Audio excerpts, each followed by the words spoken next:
Hello everybody, it's TechStack here, and I have CZ with me. But he's being shy apparently. So we're back working on the RTS mod. I'm gonna launch the game, show what I did off stream since last time. It's kind of a bit of a placeholder. I know that I'm going to have to rewrite this section of the code around selecting things for a couple different reasons. One of them being right now you can select, but you can't deselect units. They kind of have to die off for them to no longer be selected. So obviously we need to change that. The other piece is we want to be able to, at some point, allow for control groups. So a control group is when you press something like Control 1, Control 2, Control 3, etc. To set up different groups, and then later you can select those groups again by just pushing 1, 2, 3. In our case, because the hotkeys on Minecraft are different, right? They're already assigned, they have different functions. We will need to use something like the bottom row of your keyboard, so Z through the period key. So those kind of things are not set up right now. So if I right click on this guy, he's not going to show up as being selected because he's not on my team on the client side because he's from reloading the world here. So I need to kill these guys to get this to work, and then we'll spawn in some new ones. I also set these guys up and haven't officially tested it because I'm not sure of a good way to test it. I set them up so that they can no longer despawn on us because that has been an issue. I'm going to spawn in, say, 4 or 5 of these guys. Maybe more. Let them come into the world.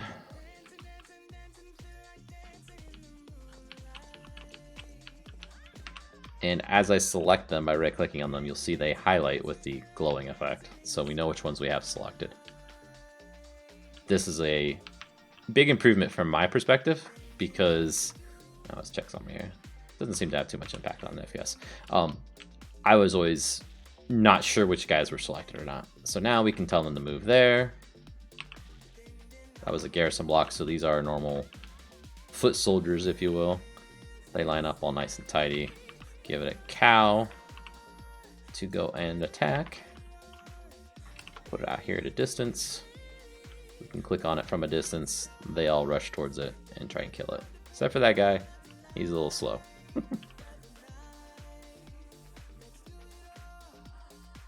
Okay, those are all working. Then let's get bowmen, archers, I mean.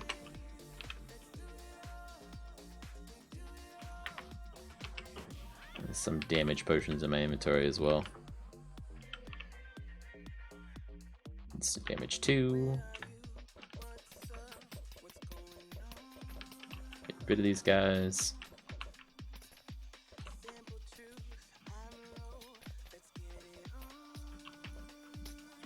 Okay, and then put this down. That should be more than enough archers. Let's just make it tidy.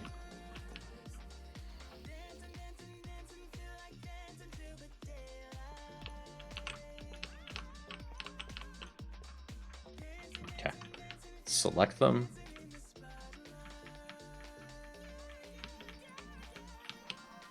And spawn in a cow.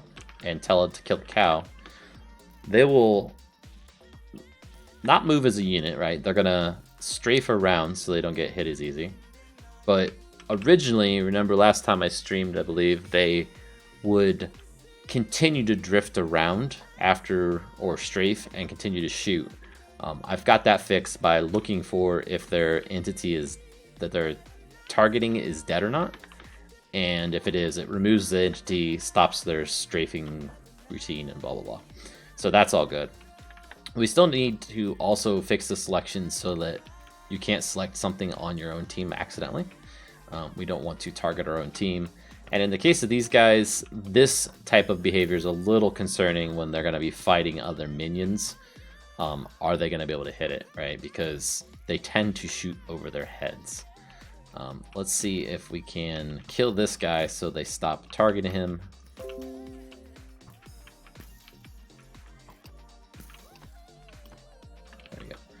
And let's put in a garrison block and make this garrison block the opposing team. Now, normally, CZ, if you're watching, this screen is not going to be the GUI for these. This is just a debug thing for me. Okay, so they can hit that guy, but is it because he's up on the block or what? Let's do it this way. Put it so he's level on the ground. Make him green again. And there will automatically seek out other enemies, right, on their own that are in their range. So you don't have to click on them. Yeah, they're hitting him, so that's good. Right, they can't hit each other, that's what it is. So they can't hit anything on their own team because it was too much of a massacre. So like this guy in the back would shoot these guys in the front. Have it so they move back a distance where the drop of the arrow actually hits. No, it's like I said. So these guys are actually hitting somehow. So if I break this thing and tell them all to target this guy, they're never going to hit him. Because they can't hit themselves. They can't hit their own team. I know you like massacres. We'll have opposing enemy massacres instead.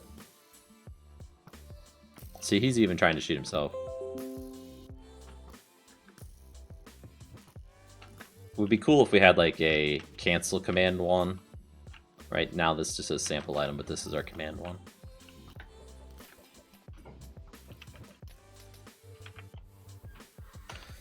So that's kind of where we're at. We also need a town center. I think the town center is going to be the starting place for the starting materials you start with, right? When you start the game. If I could say start one more time in a sentence, that'd be awesome. Basically, I want to place it down. I want it to give you some very basic resources continually. And then from anything above and beyond that, you need to create other mine sites for.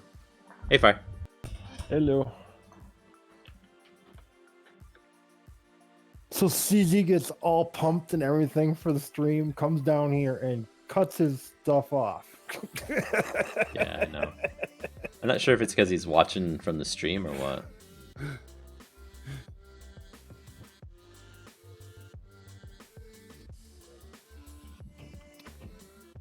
Yeah, I am really surprised that Gazer hasn't like chimed in at all. Yeah, after saying something the other day, I was kind of surprised too. Because I really expected him to be Like all asking questions or something, right?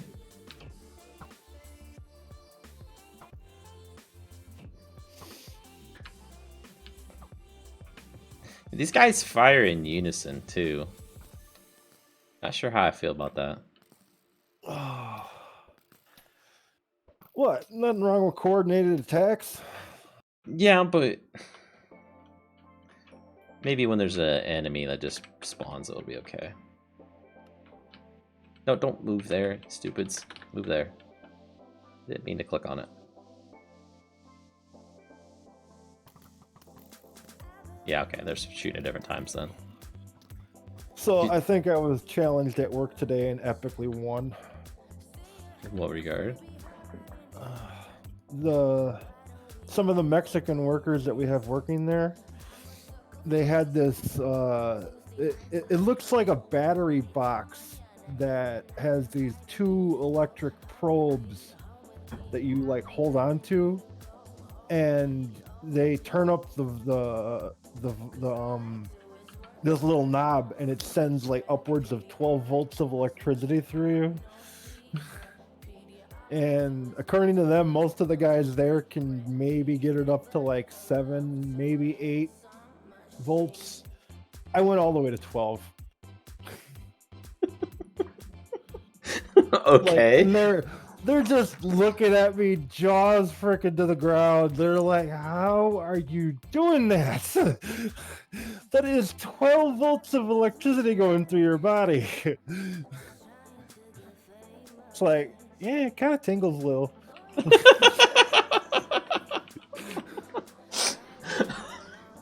Oh, and then I was wow. like, you really want to try some fun? Try doing that with a 3-phase freaking generator. Yeah. Because on the carnival one time, we had this guy who supposedly was like this great electrician. Yeah, the boss told him to unplug the ride that I was working on.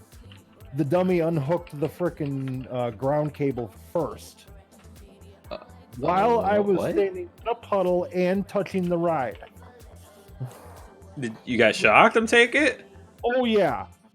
Oh yeah. Like, yeah. It basically he took away the only ground that it had, and I turned into the ground. Jeez. Yeah. Like, that was a lot of voltage going through me. Like, I'm literally surprised that I'm alive. Those rides probably aren't 110, right? They're probably 220 or something. God, no. Those are 3-phase, 4-cable freaking power systems. Oh. There's 2 hots, 1 ground, and 1 negative. Like, a lot of power. The cables themselves are like 2 inches thick, each cable. So, should we start calling you Sparky?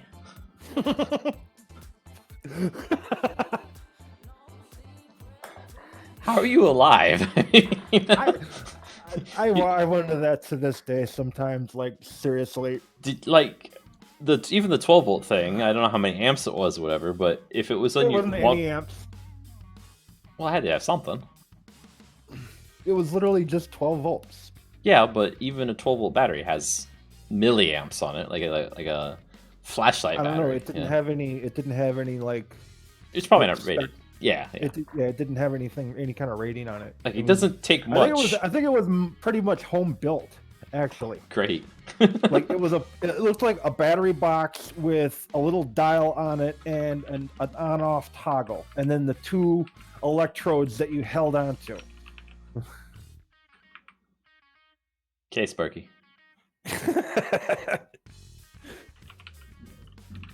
They say that, like, electricity going through your heart, even in like low amps, can kill you if it goes through your heart.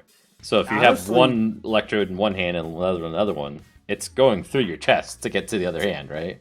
To be perfectly honest, Tech, after I went through that, I felt great. Like, I swear to God, I flew the rest of the night. Recharged your battery, huh? That's what I told him. I was like, you need to come do that to me Monday morning.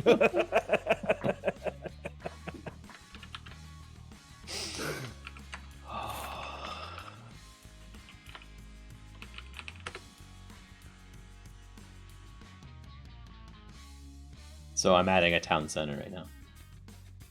Cool beans. I figured that'll be the thing in your inventory when you start, along with the command ones and stuff. You place it down. Is it going to be one of those, if you lose your town center, you lose the war? I think so, because what I'm thinking, and we can do a little bit of both ways, right? So you can lose your town center and you lose, or you can kill the player and you lose. But what I was thinking was, the town center is where the player respawns, as long as it exists. So it's kind of like your bed. Mm-hmm. So you lose your town center, you lose your spawn point, so then when you die, you're out, right? But I'm making it a town center block because how do I say this?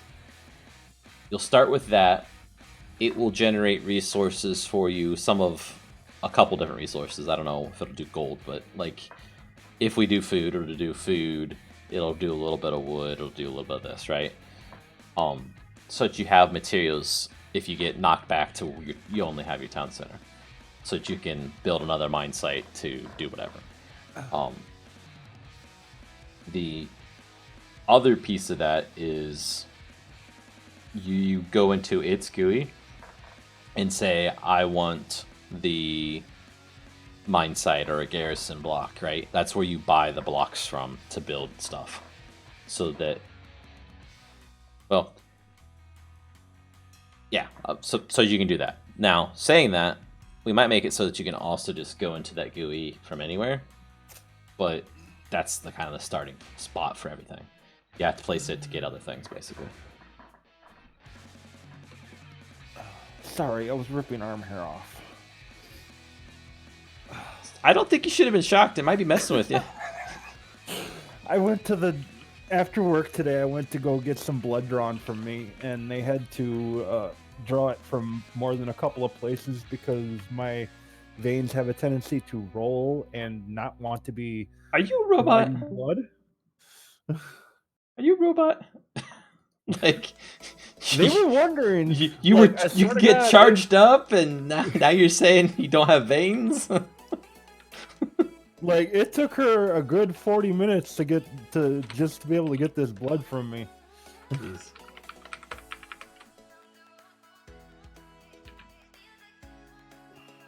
But yeah, they wanted to run some tests on me and see if I'm potentially diabetic and all that lovely jazz. Ooh, fun. I don't think I am, but it's one thing they gotta check first. Yeah.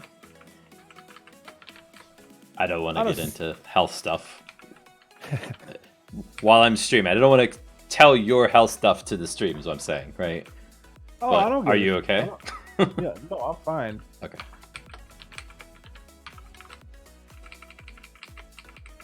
Yeah, that problem I had with my hand where it was going numb and everything. Mm-hmm. After I got shocked this morning, it actually kind of went away. So. Chase Parker.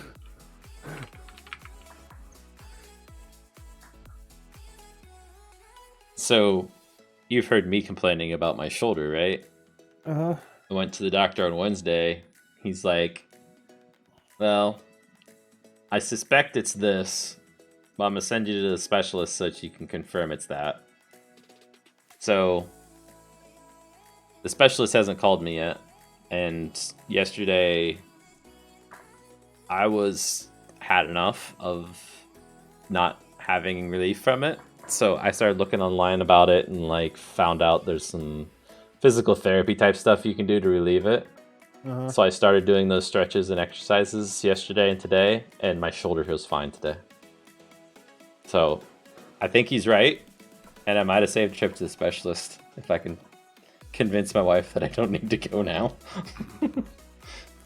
Now attack. I know. I probably should still go because like I might be only doing half of what I should be doing, or whatever. But right. Still. Right. And I'm sorry. I work on the principle of it's better to be safe than sorry. Yes, but I can actually be on the computer and not be miserable right now. That was how I was before. Oh, I totally know what you feel. You've been, you know how it's been with me for the last couple of days. Yeah. Last week.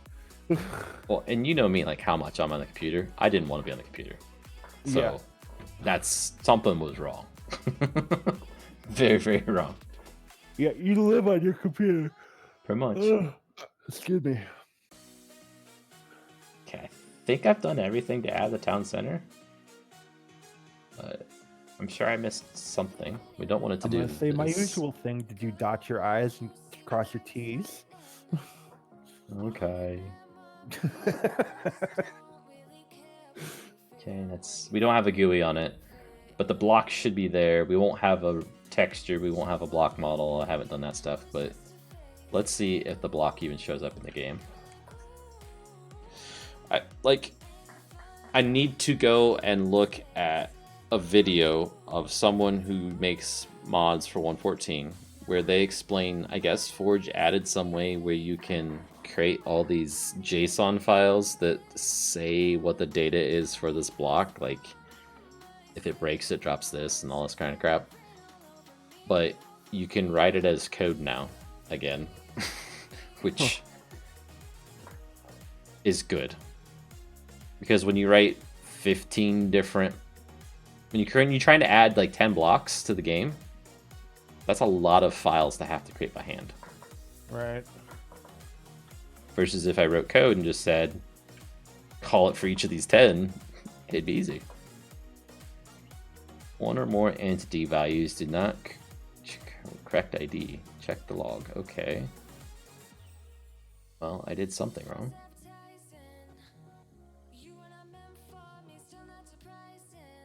So, did you know that they got mods out for Satisfactory now? I had seen on Reddit where someone had hacked something together several weeks ago, but it didn't seem like it was quite ready. There's more than a couple of mods now. Cool. Like, there's one that adds a bunch of new factory blocks, and one that adds, I think I seen it the other night on a YouTube video. It adds a greenhouse, so you can grow like the growable thing or the healing items, and which is awesome because there is nowhere near enough of them things in the world, and they don't regrow, which I don't get, but okay. I will say I found something interesting to me the other day about modding games in general. There was, on a different Discord, a discussion about how somebody was trying to extract code from a Unity game to try and revive it because it had died. Nobody was playing anymore. Anyway, and that got me looking, and I came across this video on YouTube that pointed back to the 7 Days to Die forums. And it was an extractor tool that would take a Unity game and pull out any asset or any code or be able to modify any code in the game. I'm like, that's how they make the mods for 7 Day to Die. That's how they make the mods for most games. Because it was as simple as run this thing and you have access to the source code of the game and you can do whatever you want. Kind of like what I'm doing here, right? With Minecraft. But then I was like, no, I've got enough to do. I need to focus. So I stopped at that, but that opens up a lot of possibilities for someone like me to be able to make mods for other games maybe someday when I get bored making Minecraft mods. If I ever get bored making Minecraft mods.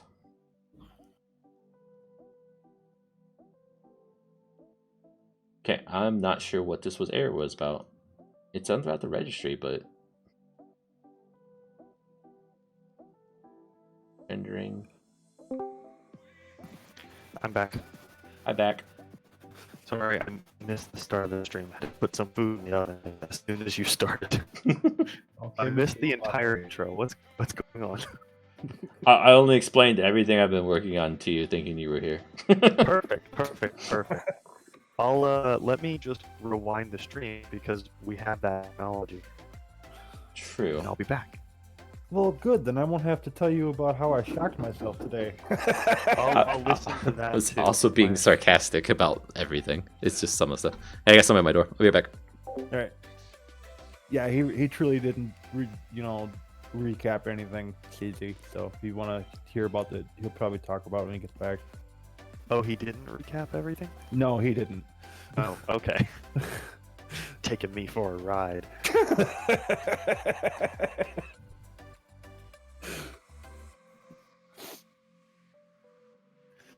So yeah, I was at work today, and some of the guys they had this little box with that was basically like a battery box, and 2 electrodes, and they were like, "Oh yeah, this is like this little fun toy that we like to play with. We see who can hold on the longest."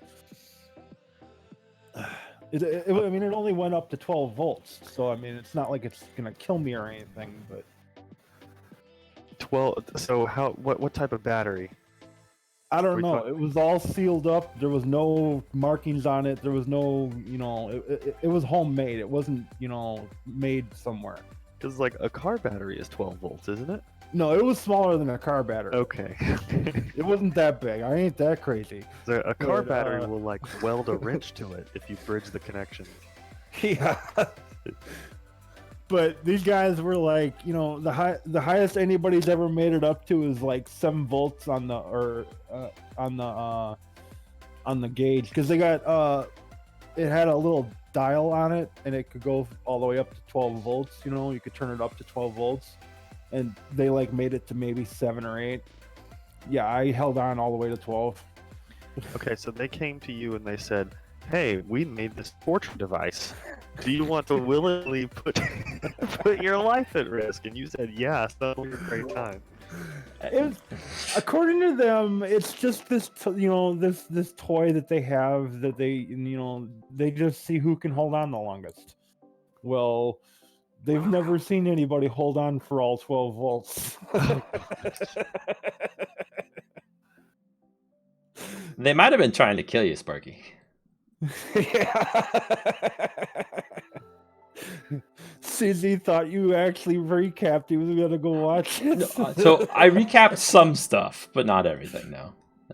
All right, I'm here now. So Okay, I would start it, continue on. but it's crashing. So let me try again to see why it's crashing.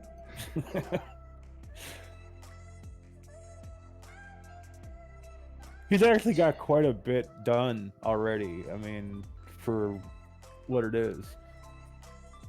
It's not that. I don't get why it crashed. Well, we'll figure it out. And this is your baby, so I'm gonna let you explain it.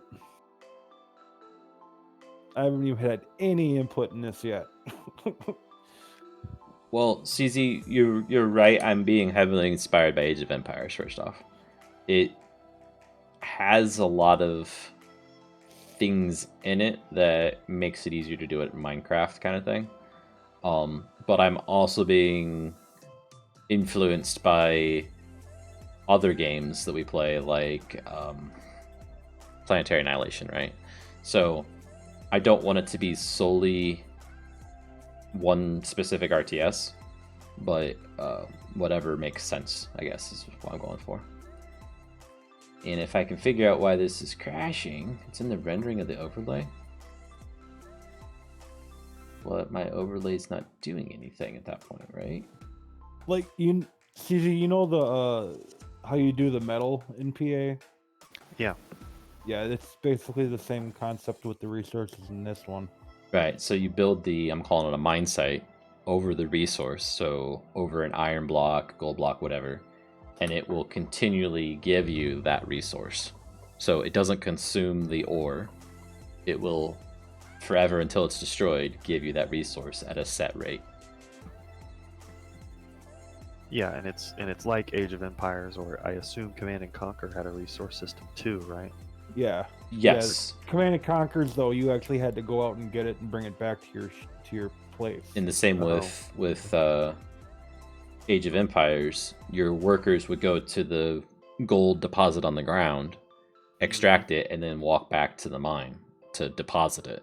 So there was a time component to it of their walking. So the further away that the mine site was from the resource, the further they had to walk, the less efficient they were. I'm not doing that for one major reason, and that is the more entities we have in the world, the lower the TPS of the server is going to be, and also the worse your FPS is going to be, right? So instead of having 15 miners running back and forth, we can have 15 more combat units instead, and just leave it as a block with maybe an animation on the block or something. So this error message is useless to me. The game that I was referencing was like that, where you had just set thing. There were sprites because it was a browser game, but it's just like it's a set resource field, and it just gives you a certain amount per whatever time increment. Okay. And that's exactly what we're doing. We're gonna. Yeah. Okay, so here's my crash report. It renders. So that's all Minecraft's code, not my code. Cool. Well, we know Minecraft is broken. What resources do you currently have, Tech? So I've set it up in a way where it's very, very generic, but if I can get to the list, Utilities. It should be somewhere in here. Yeah, so we've got wood, stone, iron, gold, diamond, and emeralds. I'm considering food. The ones you can actually collect are everything but wood, because the block itself that mines things looks for the block underneath it, and a tree's vertical, so you'd have to put on top of the tree right now. So How would you do food though? I'm thinking plant farms, like the farm block in Minecraft, Okay. and it just has a wheat texture on top of it or something like that, right? So it's definitely what I just changed, right? Because this wasn't crashing before. So let's go into the mod blocks here and see what I got for the 5th time. So town center, town center, town center. All block. pre-made maps though, CZ. Right? Right there. There's maps. Well, I'm saying it's not going to be like random generated worlds that we use. We 'Cause there's no way certainly you'd be able to. could, but it'd be very hard because you'd have to dig down into the ground and get the diamonds, for example, right? We kind of Right. need the resources on the surface. So if we did have a random gen world, then we would have to manipulate where diamond spawns, where iron spawns, so it's on the surface plus- and get to it. Not only that, but you're trying to not have a inventory for the player too, right? You'll still have your inventory, but Well, I I don't mean- want you to have to go into a chest for anything. Right. Your storage is abstract. There's not an actual physical thing that stores it. This is probably what was causing this crash. And you'll see that once I actually get this running. There's a GUI at the top that shows what your current resource level is. It's very Age of Empires, or at least my memory of what Age of Empires has. Age of Empires. See if we can get a screenshot to show. Images.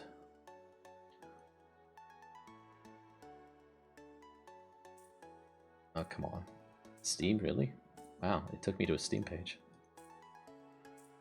Can I open you bigger? Yes. Okay, so Age of Empires, top of the screen, it's on the left corner to the center, but you have how much wood you have, how much food you have, how much gold, I'm assuming, stone, and how much what your people is versus your cap of people.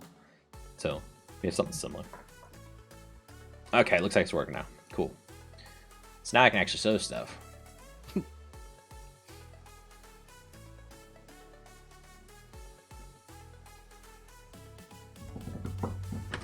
Watch it not work right. Cool. So here it is. Top of my screen, there's my GUI for how much resources I have. You can see the numbers are increasing because I do have some mine site blocks set up already that are mining the ores underneath of them. You'll see that all of the blocks right now are a solid block with a solid colored texture, but they're colored according to the team that they're on. So if I were to set this to green, you see it changes to green. So by this GUI, it changes what team it's on, and this is just something for me to debug with in a single player world, right? Because I don't have another person to come in here as a team yellow. So CZ, I know you know a lot about Minecraft and making custom games. This actually uses the team system in Minecraft. So /team list red, because I'm on team red. These IDs that are coming up are all my guys over here that are on my team. Let me kill these guys because it's still early. There's still bugs. If you save and reload, they don't show their colors. I know why, but it hasn't been a concern yet to fix it. So if I put down a garrison block, every 10 seconds, the garrison block's going to try and spawn in a unit. Now, when I'm all done with this, it'll take resources to do that. So let's let him spawn in. Okay. And let's give him some buddies here too. And stop me if you've seen some of this, CZ, because I thought you'd stop by one of the streams at least. I'm waiting for the stream to catch up to what you were saying. Okay, I'll probably have it done set it by the time that you... I think I saw the team system. So your mod creates vanilla Minecraft teams named red, green, yellow, blue. It doesn't create them yet, but it will when I'm done, yes. I Okay. just created them by hand because it's easy to do. So I went ahead and selected all these guys. Then I've got this, it's called sample item now. It's going to be like a command one. We're going to have probably more than one because there's going to be so many different types of commands we want to do. But it sends a raycast out into the world. Wherever it hits is going to determine what the command is. In this case, it's a move command because I clicked there on a block, and those guys are getting stuck. We won't worry about that right now. But they line up in formation based on the place I clicked and the direction I'm facing. Let's click over here so those guys can get unstuck as well.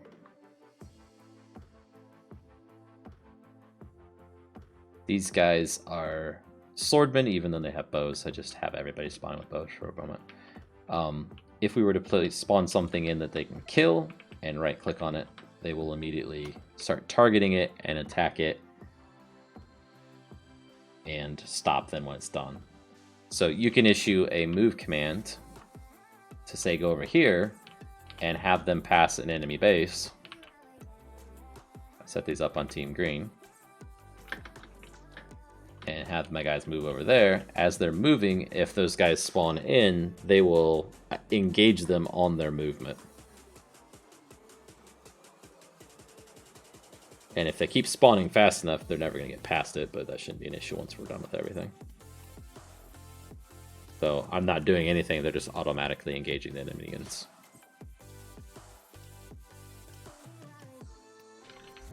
So that's useful. What I don't have yet, what I need to get, is a way for them to attack these blocks that are on an opposing team. We need to figure out how they can specifically look for them, A, and B, do damage to them, right? Because how does an entity break a block unless it's instant? And I don't want it to be instant, I don't believe. So we're going to have to interact with the tile entity that sits on these blocks and store the health of the block or something like that for them to be able to do it. And the same for players, right? In order for a player to be able to do that, how do we set that up? So those are the kind of things I need to work through still. The archer block spawns archers. The mine site is what you were seeing over there on top of all the ores to give you the resource. And this town center is what I just set up, so let's see if it places even. It does say it's on Team Red, even though it doesn't look like it, and it's facing to the north. Awesome. Okay. Now, earlier today, CZ, you were at... What's that? You gonna allow players to have multiple garrison blocks? Yes, definitely. Okay. So, what I'm thinking is, right now the garrison block just spawns every 10 seconds, right? So, I can test things. What I wanted to do is, there'll be a cost associated with the unit that it's going to spawn, and it needs to look at the resources of the team and see if there's enough to allow it to spawn. If there is, it'll spawn it. So there'll be a time component and a cost in resources. We might also need to, at some point, set a team player or unit cap, right? So that we don't crash a server with 7,000 units. We're talking about you, Gaither. Yes. So I've got a town center. We need a lot of blocks. So let me go over to where I was gonna start out the stream, but I got distracted a little bit when I started. Here is my project on the GitHub page for this. Decided I needed to do this so I don't forget what else I need to do. So town center block is what we're working on. We've got a task in here for allowing deselecting units. Once you're selected right now, you can't unselect them. We need to set up the tech tree and a research center that you can use to research things. Other ideas that I've had that I'm not sure if I want to put in yet, but units with tridents. It's part of the game, might as well use it. I'm thinking those could be our pikemen. Waterborne units. Or what? Water units. I was thinking pikemen, right? Because I was also thinking the next one down is mounted units. So they could... But the trident's a throwing weapon, ain't it? It can be both in Minecraft, right? I mean, worst case scenario, we create our own item if we wanted to have pikeman type units and our own weapon, right? So if we have mounted units, we need stables. I put in armory because maybe that's what you need to place in the world to unlock units to have better quality Weapons and armor. Yeah. A granary if we have food as a resource. I put food resources in farms. Maybe the granary allows you to make farms. I don't know. Or maybe that's just a technology. And then the mobs need to target, attack, own blocks, and then some type of explosive units, so that you can damage a wall easily. A sapper. Yeah. Creeper or Reaper said a baby creeper would be cool. That would totally be awesome. Only thing is, I don't know that creepers can Or be babies. even better, a minion with a baby creeper strapped to their back. Ooh. Do each of these cards link to issues, or is it just whatever you've written on the card? It's whatever I've written in the card in this case. You can set up GitHub so that it links to an issue, but I didn't in this case because there's going to be issues that I don't want to show up on these cards through the automation, right? And I didn't want to deal with that, so I just kept it manually for now. So let's stop spawning here and give him, I think it's baby. Or maybe it's is baby. Equals 1B. Nope. Colon 1B. Oh. Yeah, see, it didn't work. Let me go to MC Stacker, see if that's got a code that I'm using wrong or something. It's MC Stacker. Summon. Creeper.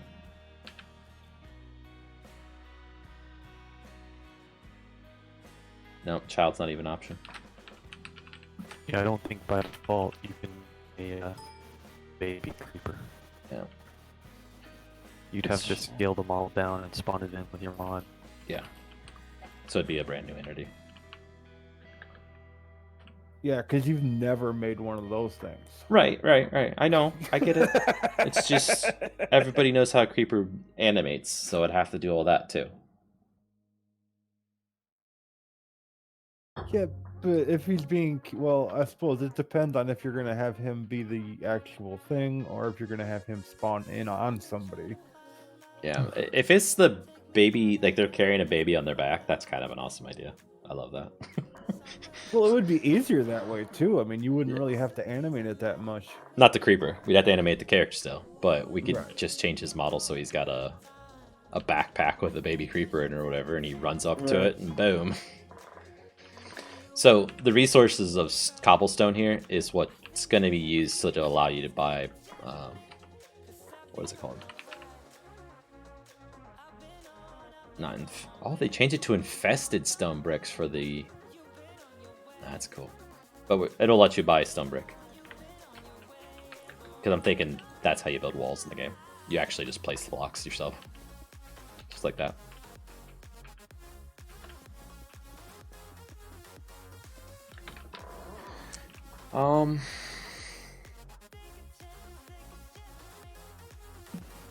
One thing I would point out, looking at your ideas for mounted units and stables, it sounds great, but with vanilla, you can't get the mob that's riding a horse to control where the horse goes, so you're gonna have to use some of that.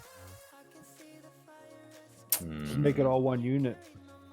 Only spike jockeys will actually try to attack you, but it's because the spider is trying to attack you, not the skeleton. But doesn't the skeleton still shoot at you? The skeleton will still shoot at you, but if you put a skeleton on a skeletal horse and you spawn it if you spawn a skeleton riding a skeletal horse in vanilla, then the skeleton will shoot you. The horse was just going to do its own thing. But there is a way to do that Minecraft skeletal king spawn thing where lightning strikes and they all show up. You can do that, but I think those are a different mob. Yeah, that's you're thinking of the Four Horsemen.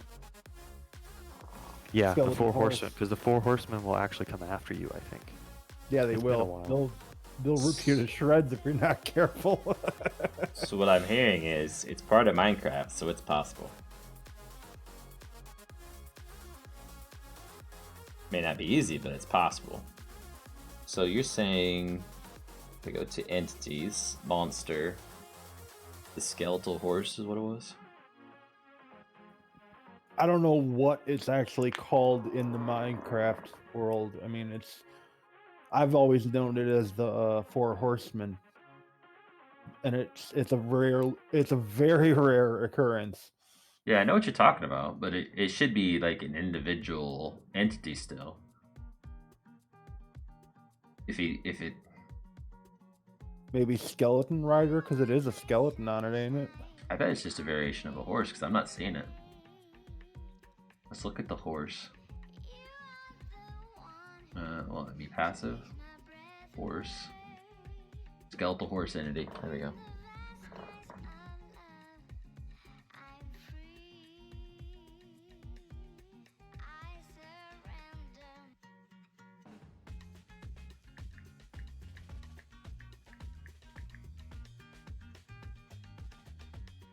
A skeleton trap occurs when a horse is struck by lightning during a thunderstorm.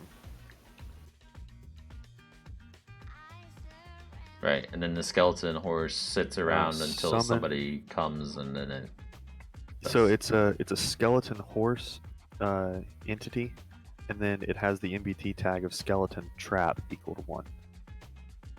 And I do see a skeleton trap variable in here. And it has its own AI special for skeleton traps.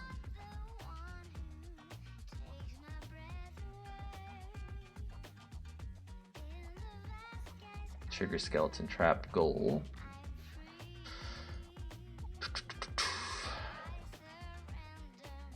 Wait, we want to go to definition. So you don't have to dig into that now, but that is something to think about, is that you can't just spawn a zombie riding a horse and have it just chase after the player or any other entities that it can target. Are you sure? No, I'm not. Because like I could have swore when I was looking through the AI code, there was something about getting the thing it's writing, but I could be wrong too. Yeah, I've if you looked at lots of just stuff. mount the horse, Well, you can keep the horse. and I haven't played Minecraft since 1.8, so I know that if you kill the rider, the horse is yours. I mean, you gotta still tame it, but you can keep the horse because that's how you get skeleton horses. That literally just puts him on the horse's back. And they're just regular skeletons on the horses. This.create skeleton. The skeleton is, yeah, any type skeleton. Sets its spawn, sets its position.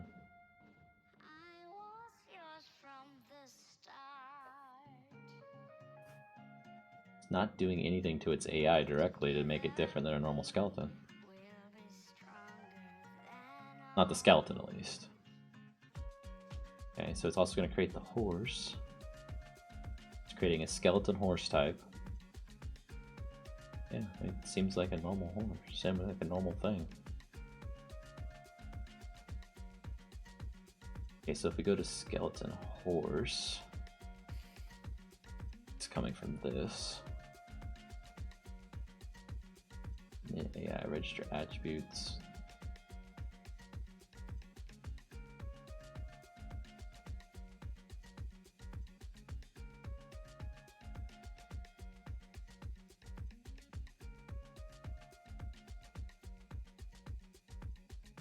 There's nothing. Let's do this. MC Stacker still open?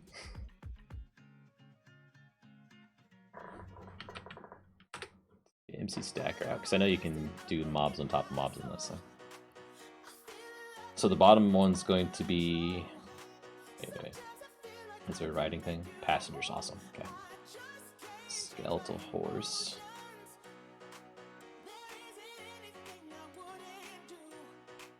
Okay, and its passenger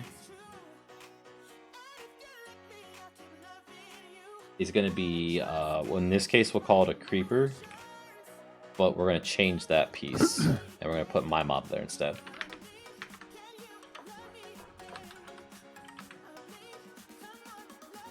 What's going to get funny is, well, how am I going to control the guy controlling the horse? Minecraft. Not Minecraft. RTS.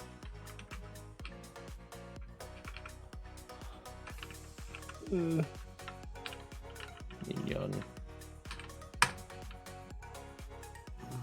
There he is. They're attacking him. That was useless. Thanks, guys.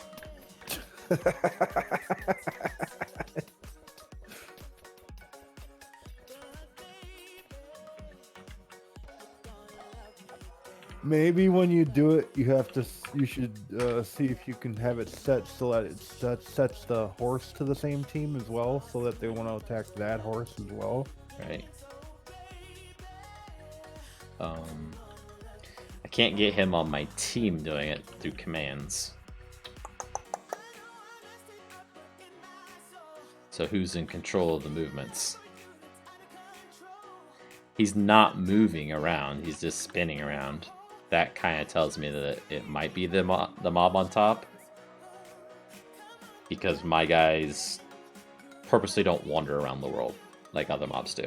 So if you spawn on a creeper, he's not going to just stay in one spot, he's going to walk around every once in a while.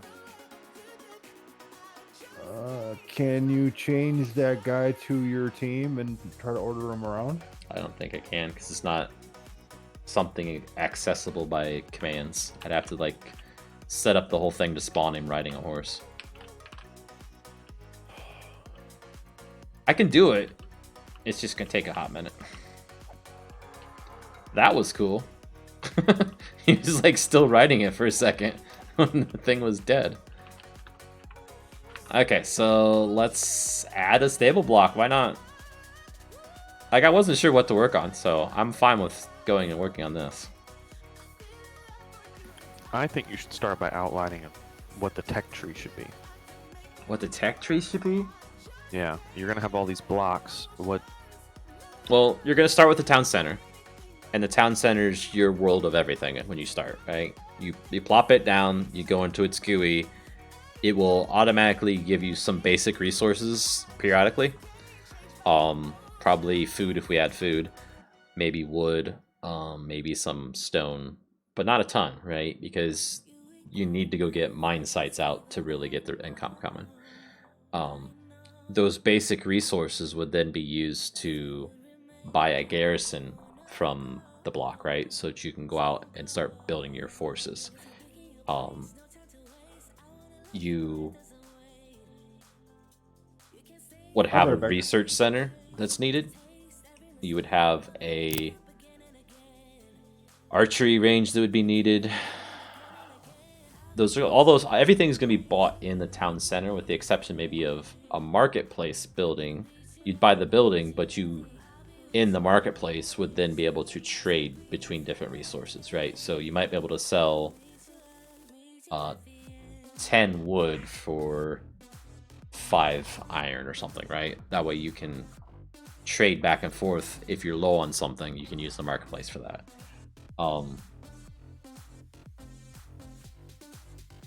The tech tree would go into a research center, and that's what that block would be used for. So you'd go into it, and I haven't done the tech tree because I'm not sure what all these other things are going to be yet. Those are just ones that are kind of coming up in this week, right? We've also come up with the idea of, okay, you can unlock armor. Once you unlock armor, maybe you've got iron armor. Then you can unlock armor level 2, and then you've got diamond armor for your guys. Things like that. So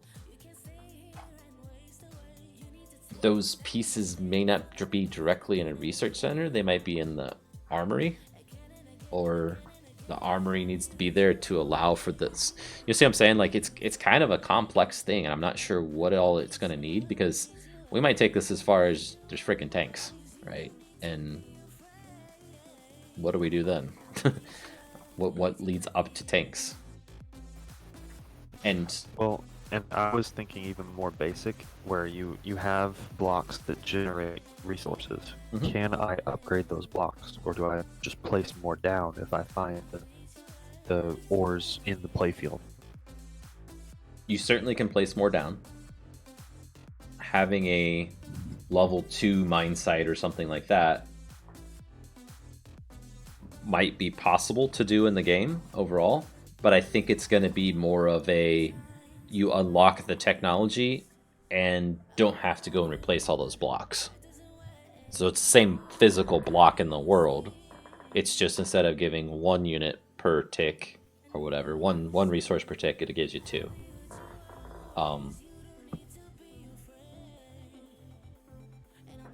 And they give you resources, and I know that they're not actual resources in a chest, but Yeah. where in the like fiction of the game, where are those resources actually stored, quote unquote? Because right now they're just in a bar, and they're magically coming out of thin air.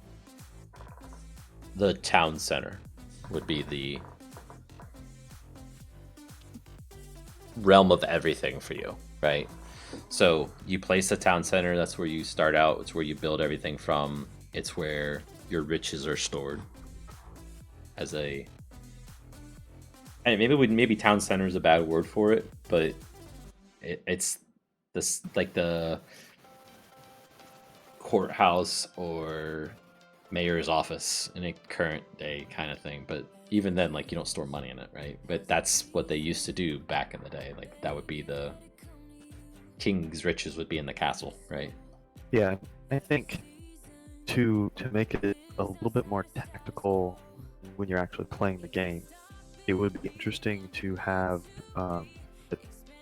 the town center is where you start out, and it stores a little bit of all of these resources. But then there are other blocks or buildings or what a physical thing that represents something that can store more of a certain type of resource, like a warehouse that stores bricks and I don't know, iron, and then granary that stores whatever food system you come up with, things like that, where I could attack part of your resources while we're playing, and that can cripple you one way so that you're going to have to counteract whatever I do. Right. And that mechanic is more like what's in Planetary Annihilations or Supreme Commander. They're all kind of the same. Basically, instead of having infinite stores, you have a buffer of storage in those games. So in that game, the resources are metal and power, right? Your metal extractors give you, say, 7 metal per unit of time. And once you've filled your stores, which might only be like 500 units, right? You can't store anymore. So you're wasting metal at that point. So in the game's meta, the idea is build more factories and have those factories consume more metal per unit of time, so that you're not wasting metal, right? Because you're not as efficient as you could be then. But then the opposite of that is true as well, where if you have, say, 50 factories but not enough metal extractors to support them, your storage starts to go down, and once it hits 0, those factories don't produce units as fast, right? So by attacking their resource field, you are doing damage to them. Then that buffer can also be expanded, right? So instead of being just at 500, you can make it another 1,000, let's say, by building a metal storage facility or a power storage facility, because both resources behave the same way. And I do like that because it feels like there's a stronger impact for attacking the resource fields of the opponent, because they can no longer produce units immediately. But what I think might happen in this particular game is if we make a cost resource or a cost for building a unit, say the minions, right? And then those minions also have armor, or a sword that they have, and that has an additional cost, what will happen is if you take out someone's diamond field but not their iron field, they might be forced to then start producing their units with iron armor instead. Right? And then that gives you a stronger advantage because you might have diamonds on, and your units will hit harder and be able to absorb more damage. The thing I'm a little worried about, though, is if it takes 15 minutes for the two teams to start fighting, and they've got a pool of 2,000 diamonds built up, right? And you can't really burn through those. And they keep rebuilding their diamond mines every time someone takes them out. So, with what you're saying, makes sense from an RTS, and so does the other way, which is what Age of Empires does. So those are the two resource systems: infinite storage or finite storage, and it's more just-in-time resource collection. That'll make sense. I think so. So Age of Empires is the finite storage option, right? It's an infinite storage because you can have as much as you want of a resource. Oh, there aren't buildings that house the resources in Age of Empires? So the mechanic in Age of Empires is that to build or to get wood faster, you build your lumber camp close to the wood resource so that your villagers don't have to walk back and forth as far. So you have things close to the resources so that if your enemy comes and takes them out, you can still gather the resource. You still have the resource that you've already collected, but they have to walk further, so it slows down your income. It's more about having just enough resources in the game and collecting them just enough that you're spending them basically as you get them in that game. Versus... Yeah, the way I used to run it is I used to have my collectors like literally right almost on top of them. Yeah, exactly. Because I actually watched the video this week because I've been looking back to Age of Empires for different ideas and things. But somebody calculated like the largest map in Age of Empires, I think it was Age of Empires 2, and one villager, if the entire map were trees, how long it would take him to cut down the entire map. It was years, right? Because 90% of it is his walk time. Going back and forth. So they put the lumber camp at the very center of the map, and like by the time he walked out to the outer one and back enough times to collect that entire tree, it was like a day or something on the biggest map.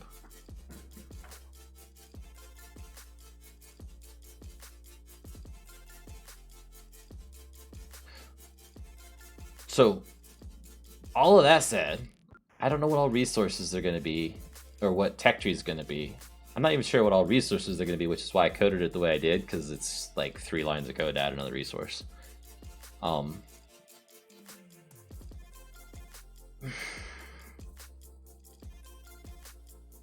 kind of want to get some units in and see what we're capable of having, so that we can then know what tech tree should be. Alright, did you hear the conversation around the two different types of resources? So the Age of Empires, infinite resources, you gather what you can. If somebody goes and kills your villager or your lumber camp, for example, it doesn't really impact you immediately. It's more of a long game impact.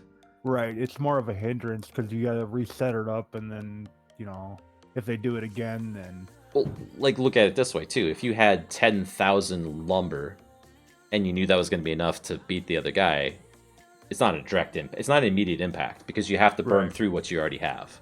Right. Whereas Planetary Annihilation, it's the other way around. You have very small storage, and you will burn through that storage very quickly if your metal extractors were all blown up immediately. So the metal extractor finite storage is a very what's it called? You get penalized very heavily for losing a resource extractor, basically.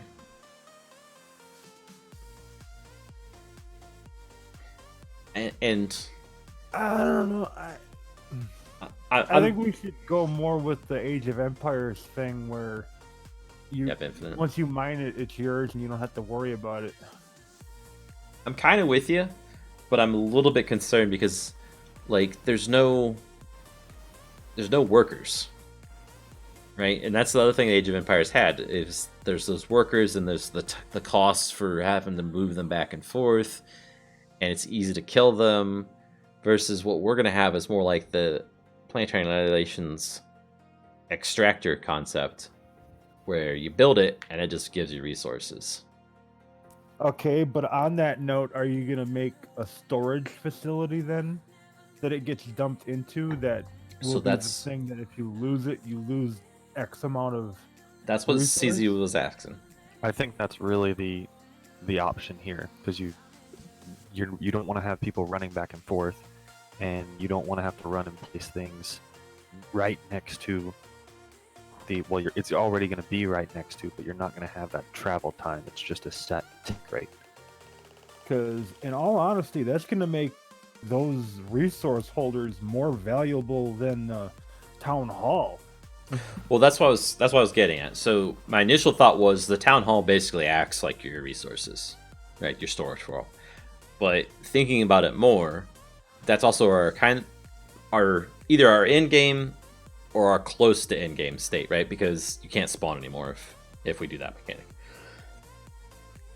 You also can't buy blocks, right? So what? You're out have without the town town center. center be like the Wonder, where if you finish it, you win? Or No. So like the town center, your town center, if I destroy your town center, it's pretty much game over for you, right? Because if I go and kill you, then you can't spawn, and you can't build more garrisons even, because the town center is going to be where you buy all of your building blocks for the whole thing. okay, on that note, then are you going to make it so that you can somehow get a new town center or repair the old one if you manage to beat back the assault that destroyed it in the first place? Repairing is an interesting thought I hadn't had. About getting another town center, there's really no way to get another town center Okay, we'll stick with the repair then. unless you have a town center. So what I would suggest, and this is again going back to Travian, or however you pronounce it, was every building has a level, and when enemy forces attack your city, certain buildings would decrease in level based on whatever you were targeting. So you could attack a building and you would slowly decrease its level over time while you're attacking it. And then once that building gets to 0, you have to place a new building there in its place. The block would disappear in this game.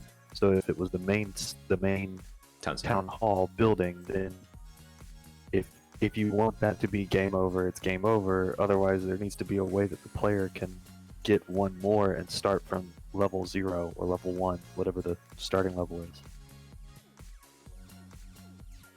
Yeah. So I'm not building this game so that it can be played in survival, right? Or the mod so it can be played in survival. So I think starting over, not being able to start over is okay in my mind. When I said you can't create another town center, what I meant was the town center is where you get everything from. So if you don't have a town center, you can't get a town center block. But if you had a town center and we're planning ahead, you could get a town center from it and build another town center. Just like in Age of Empires, right? You can go and build another town center. Now, in Age of Empires, it's not the town center that gives you the ability to build. It's your workers. But we're not going to have workers, I don't think. I would kind of like to have them, but I think the entity count is just going to get too high. We're going to get Gazer on there. He's going to have 10,000 workers and a million army. So let's get rid of the 10,000 and just have the million army.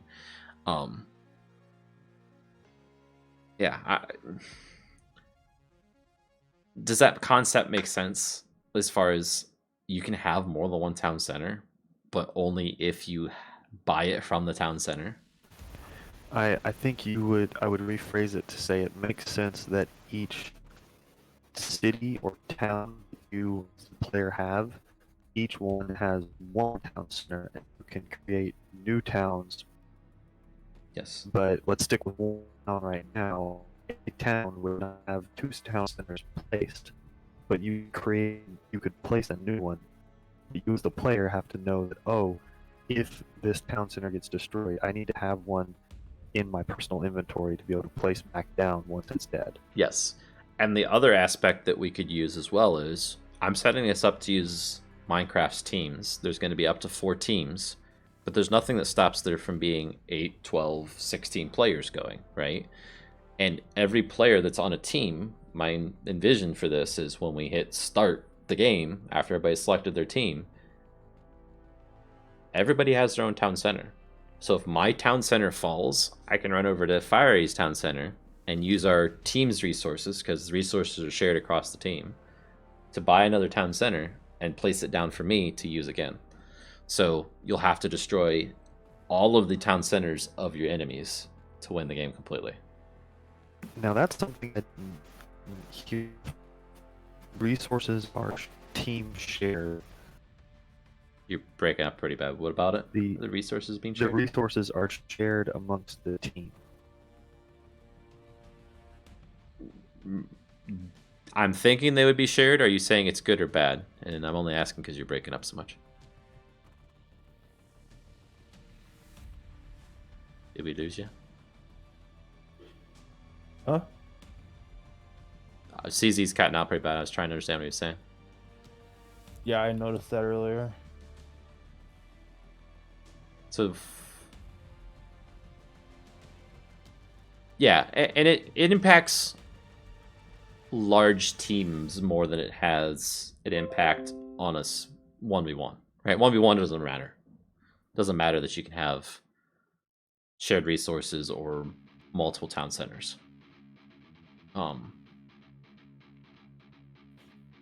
The reason I want to allow for multiple town centers and shared resources is if you come and take out all my army and all my resource gathering, I can still participate in the game, right? Because I haven't died as part of my team.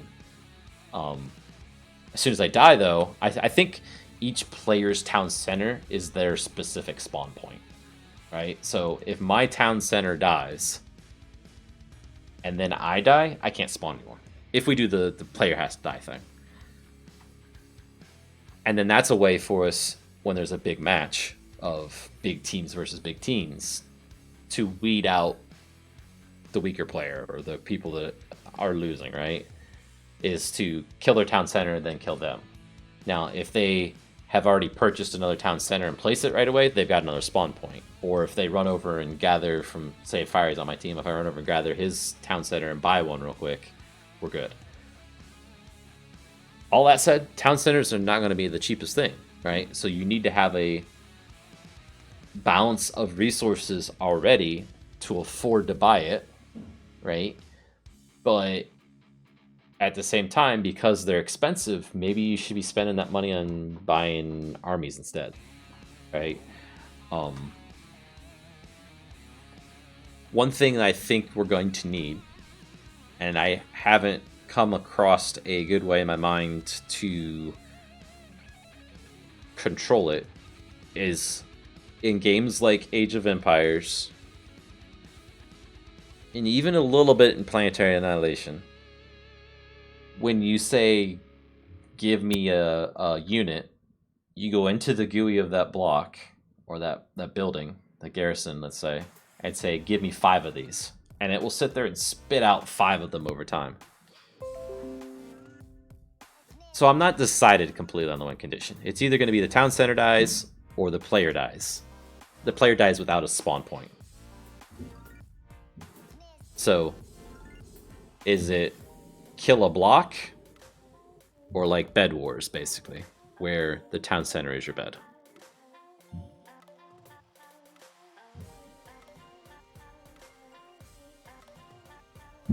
Because it gives you incentive to not be too aggressive with the player himself and forces you to use the units.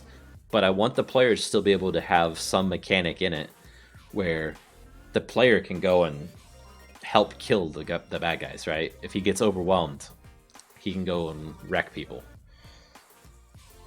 I might even give the players some special abilities or something if we want. Because I never stop making additions to my mods, apparently.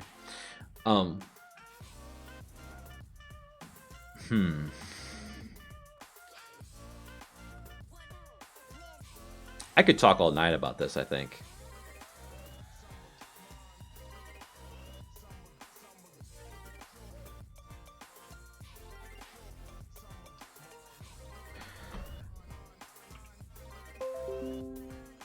I think it makes the most sense to say that when you no longer have towns in play, you can no longer play. When an entire team is out of play, game is over. Yeah. Yeah. I mean, it's over because they can no longer rebuild. Right? If you and your friend that you're playing against want to fight to the very last man, that could be a thing that we allow for. Like maybe we have a config for that, right? It just says win condition. And the win condition could be player death, it could be no town centers left on a team, or maybe it's every unit on a team is dead, including the players. Kill everything. Because those are the game modes that I'm familiar of in other RTSs that would kind of apply to what we've got.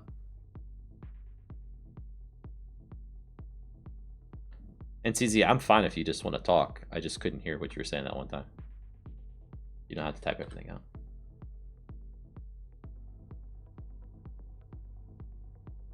And I'm going to start adding things here to get these blocks kind of fleshed out. They won't look like anything, but they'll be there for us to work with. And it's like I'm pretty set that we're going to have a research center, right? I'm pretty set that I want to be able to try and add a granary and armory. So let's just start adding these blocks and get them in there, and then we can come back later and add functions to them and see what's actually possible. Wait, let's first do a commit here. Town center block basics. A basic starting mode seems to be the town hall destruction. When the town halls are destructed, the town is dead. Stick with that for now and stick with only one town per player. Yeah. Agree 100%. And then so the reason I was building an archer and a minion first as my first things, first off, I wanted to get the AI working, make sure I can even do this. I've kind of established that I can, so that's good. But those are also the two key different types of units that you want to have, a ranged unit and a melee unit, right? So that you can kind of clash with each other. I added the town center because that's going to be an important mechanic for a win state in some form, and it's also going to be the starting state of the game. You place down your town center, you buy your garrison block, you buy your archer block, you buy your mine sites there, whatever. So I'm trying to get the minimum viable product kind of ready so that we can set up a server and see what direction we need to take it in then, right? There's going to be a lot of play testing because A, it's fun. Why not? And B, it'll help us get the game better, right? I on my own cannot determine that creating a unit every 10 seconds is balanced, right? I just can't. And there's going to be things that I can't test on my own as well. Like right now, the selection system. Did I screw something up when I select a unit? It shows that I've selected it for fiery as well. Well, it can only find that out through trial and error.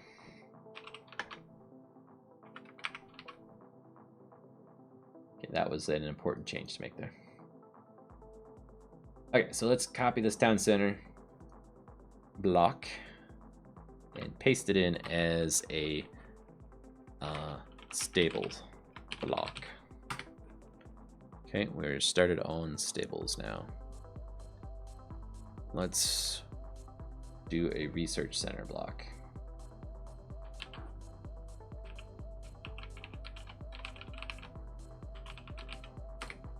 Okay. Let's do, I'm not sure if we're gonna have food. Armory. So with some of these blocks, they might just be, you need to build one for it to unlock the ability to do certain technologies. Or a technology unlocks it, and then once it's unlocked, then you can build a stronger unit, right? It's not necessarily that that block does something, so having 5 armories isn't going to be any better for you. We could, because this is Minecraft, if we wanted to, make it so that an armory turns the iron ingots into chest plates, right? And you have to have so many chest plates to make this thing happen. But I think that's getting more detailed into grindiness instead of strategy.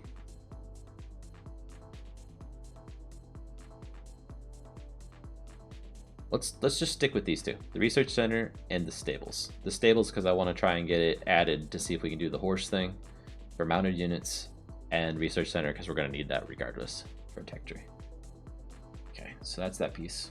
We don't need anything under client GUI, so let's go close all this up. Nothing under containers, nothing under entities, nothing under handlers. Init we do, items we do not. Proxy, no. References, tile entities we do, and utilities we do not. So that makes it nice and tidy for us. So let's go down here. We're gonna create a tile entity for the research center.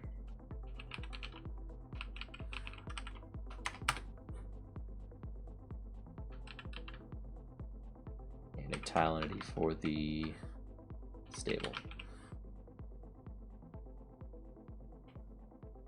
Is it stables with an S? I think it is.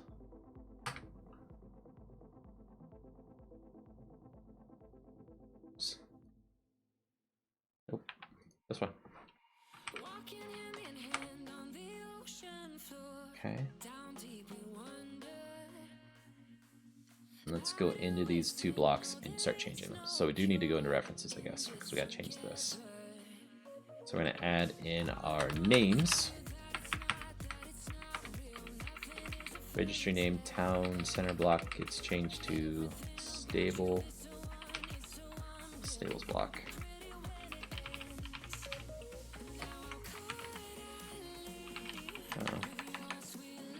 Search center.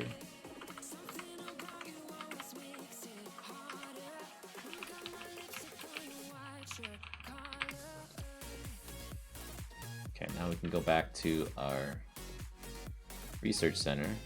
Let's go stables first because I copied that one. What?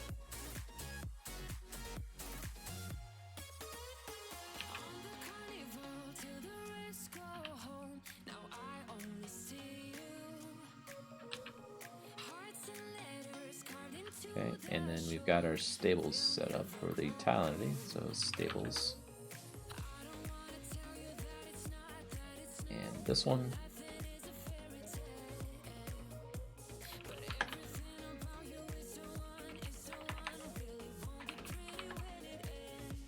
Tile entity there. Okay. There's really nothing to do in the tile entities. They all are looking at the garrison's container, and that's fine. We can change that later. Okay, so we need to create 2 more blocks.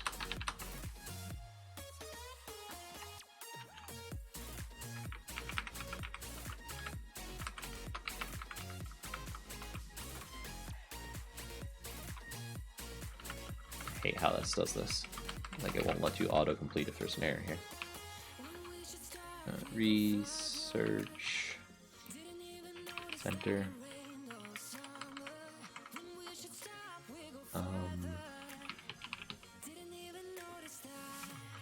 now we should be able to autocomplete research center block. Stables block.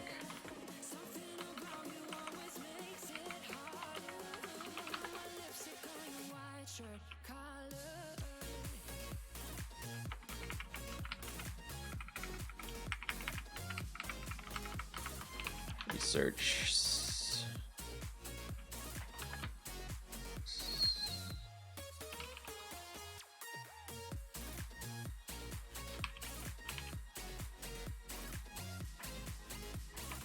REC. There we go. And those names need to stay the same. Across there. Then we need two new tile entities. And research center.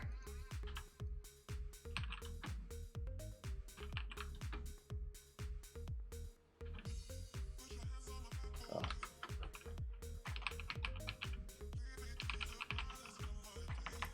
Entity type. Research center.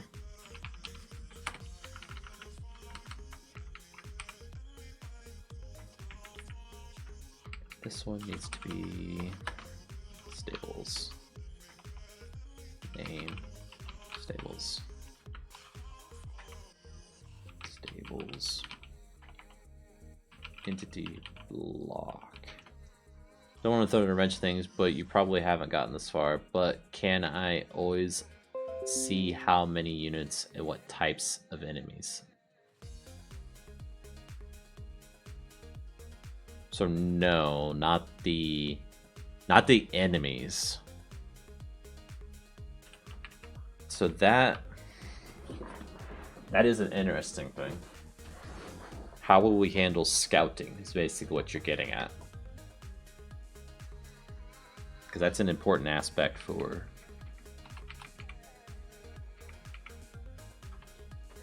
most RTSs. Obviously, scouting as the player, you can just walk out in the field and see them, right? And your render distance is basically your viewport.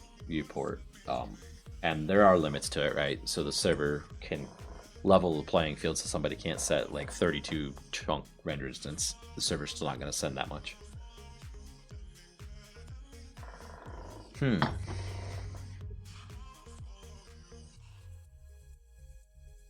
Something to figure out in the early architecture stages of design. Yeah, I'm not sure if there's a good way around that one. So early on, I was considering making it so that you could go into spectator mode to fly around. That could be one way of scouting, but it's a very cheaty way of scouting compared to most RTSs. So most RTSs, when you're basically let you see within a certain range of your units, right? Because you're kind of like a third-person overview of the world, right? Whereas spectator mode, there's no limits on what you can see and how far away you can go. The other problem is when you're in spectator mode, you're no longer considered part of a team, and that'll basically kill everything, because the way these entities are on a team is it's looking at, they have a reference to their owner's name, and that owner's name is then looked up to figure out what team the owner's on, right? So when I'm playing, it says this minion is owned by TechStack. TechStack's on Team Red. I'm on Team Red. Why did I do it that way? Because I want to allow for basically allies to switch sides, right? So there could be a 4v4 or a 2v2 going on, and Fiery decides he doesn't like me and wants to betray me and stab me in the back, so he switches to green side from red. Mid-game, all of his units automatically would switch to the next side. Why I gotta be a turncoat? I don't know, Sparky. I'm never gonna forget that. At least for tonight. I'm gonna keep calling you that. It's too funny. CZ's coming up with some good questions. If you're paying attention at all, Fire. No, I'm checking out a game. One of the free games that was on Epic tonight. Oh, what is it?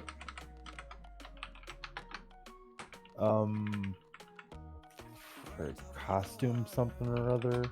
Oh, must be some following.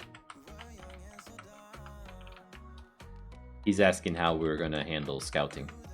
He didn't say it in those words, but I took it as that.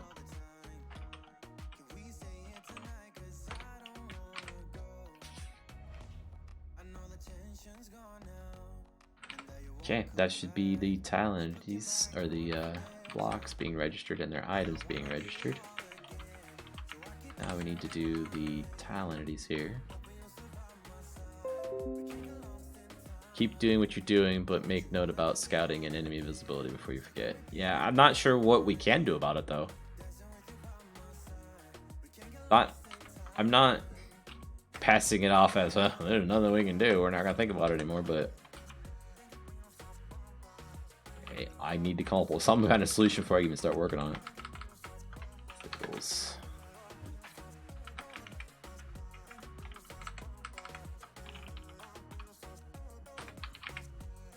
I will do this then. Let's create another category if I can. Yeah, okay. Considerations. It's not even an idea yet, right? It's just something to worry about, I guess. Scouting. Enemy.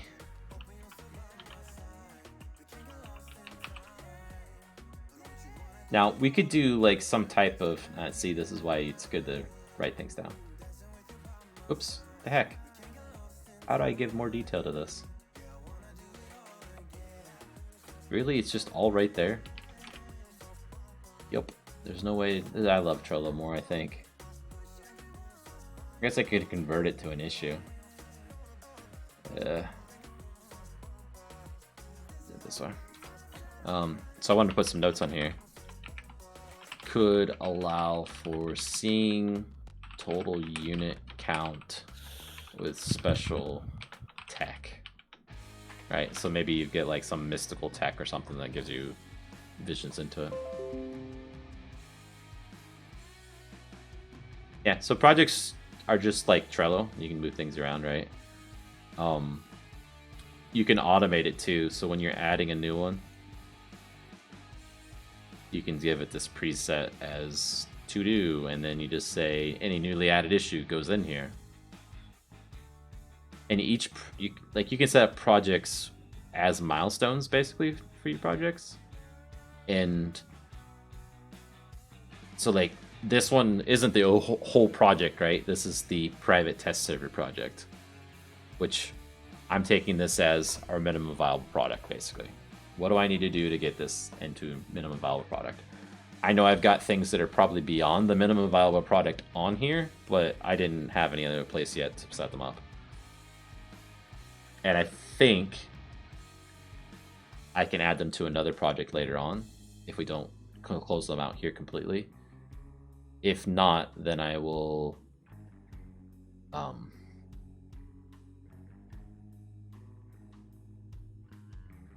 there's no way to import them, is there? Cool. I can convert them to issues and then pull them in that way.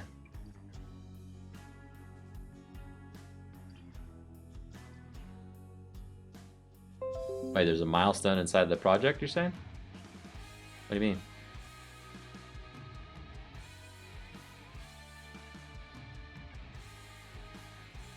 That's what I'm saying. I'm using this as like a milestone. What? That must be new. Ah!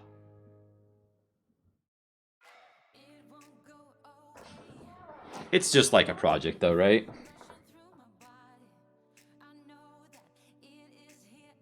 Oh no. So this is different. I want to be able to use the Kanban card system, or the card system, right? To say I'm working on this. This is stuff that I still need to work on. And so on. Oh crap. Stables. Where's Research Center?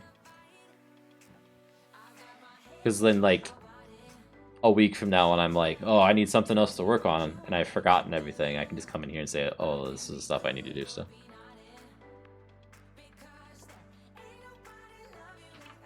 Why are you wearing off? Oh, because I picked block research center tile entity. Okay, that should be, in theory, everything. Did I set my tile entities? Research. Stables. Let's try it. If it starts up, I can place all these 2 new blocks down. then we will come back and look at the tile entity for the stables and see about getting it to spawn the specific unit that we're after, which would be something riding a horse and it be controllable with that horse, or control that horse, or whatever.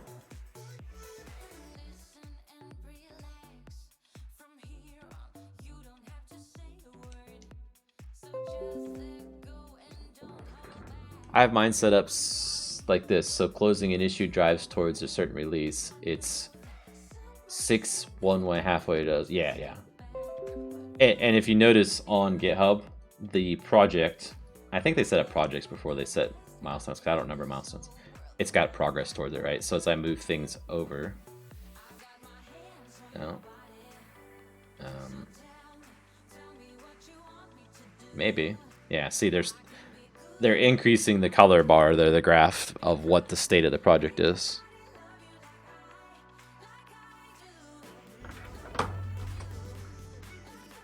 So here's your thing. Although you do have tags, right?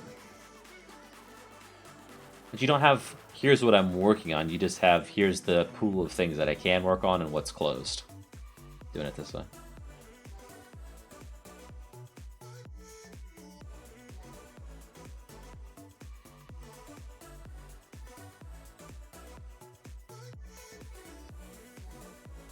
What do I need to release? Yeah, I started out thinking that this was the MVP, but I've already kind of gone on that.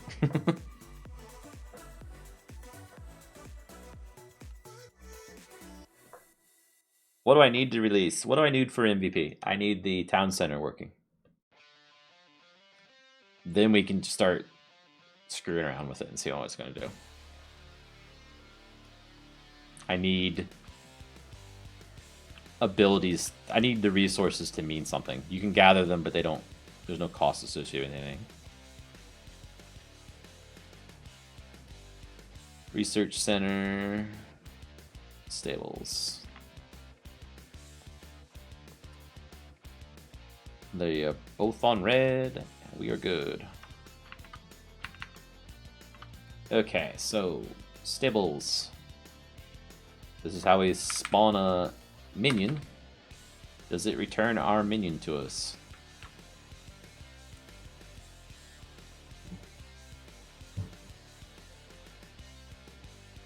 Looks like it does. The heck? There we go. Entity's minion does spawn. Really? Is that how I did it? That's not how I did it in the other ones. That was just a piece line of code that I commented out. This is how I'm spawning them. Okay. That makes more sense.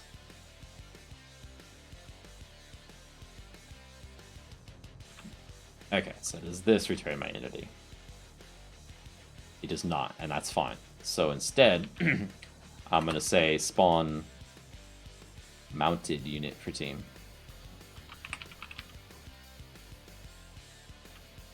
Okay, and we're going to go back. Terminate. Yeah, sure. I'm going to say mounted. Okay, and then in that method, we're going to get a entity type mount. Entity type. Okay, and we'll want to spawn the unit. That's fine. We do want to do that. We're going to want to spawn the mount. Entity mount equals that.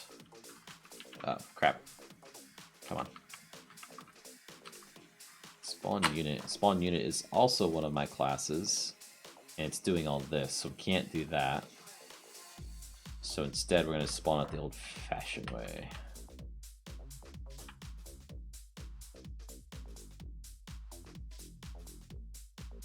And right now, we're not going to set it on team for the mount, because we really can't.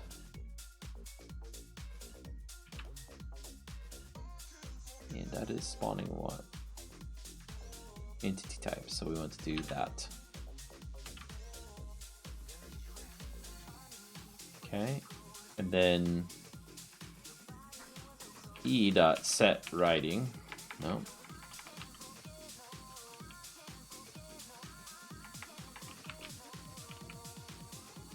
Is writing, start writing. There we go. I'm going to start writing mount.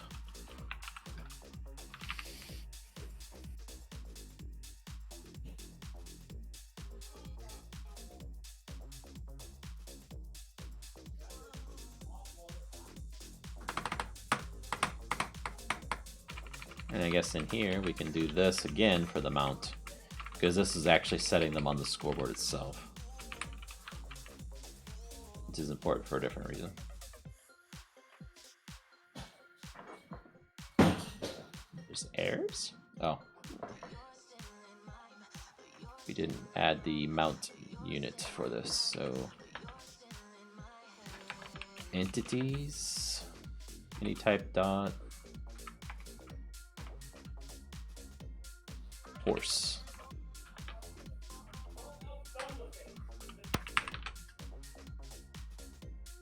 There we go.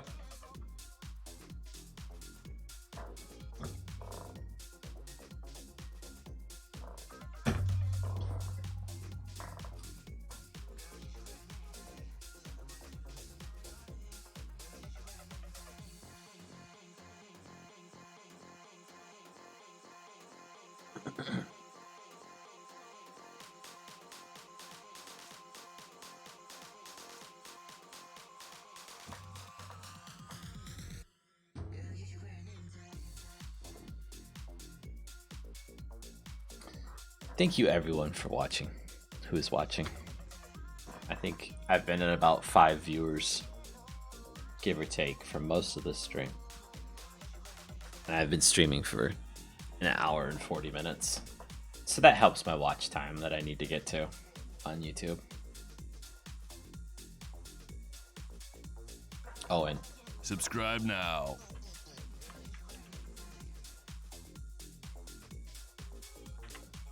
Stables. What are you going to do, Stables? Are you going to spawn it right, or are you going to crash?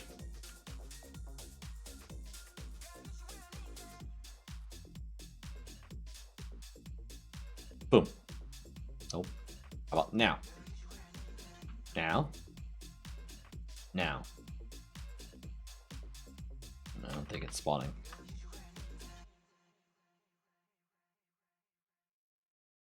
The heck? Stables. That is the stables. Is this piece of code even running?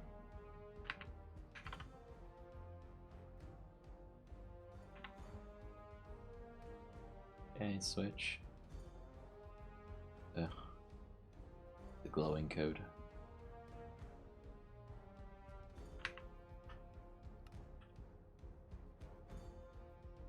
Okay, it's not running. Why? Stables block returns stables tile entity, which is it's looking at town center. Okay. There's our bug. Stables. Wait, what was that say? Sub stables. Stables entity block? What the heck did I do? What the heck? Just say entity type.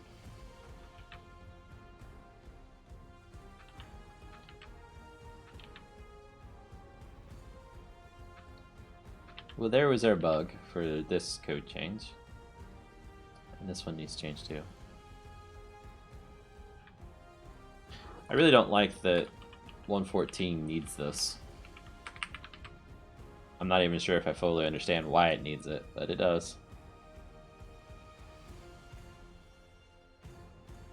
Like, is there a way I can just pass that in natively without having to type it every time? Is my owned in this one? No, I could do that, but that means that this class then needs to know what it is. That's why I hard-coded it. So this was to bypass and make registering the tile entity everywhere else easier. Tech, Dang I'll it. be back later. Okay, fine.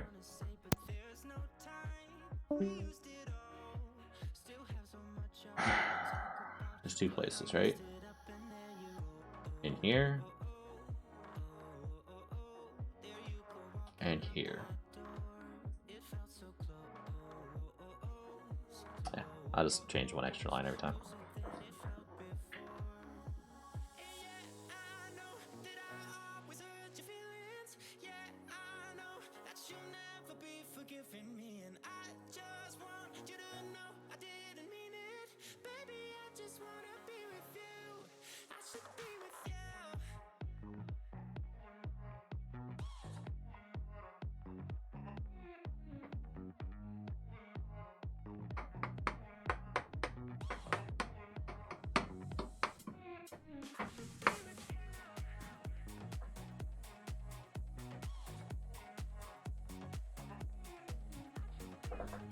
Okay, now hopefully it'll spawn something.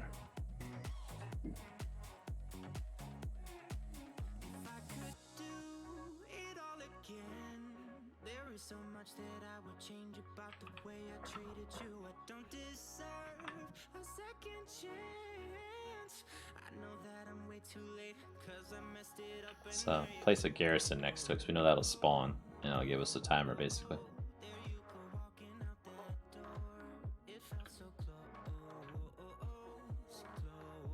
Nope, didn't spawn anything. Dang it.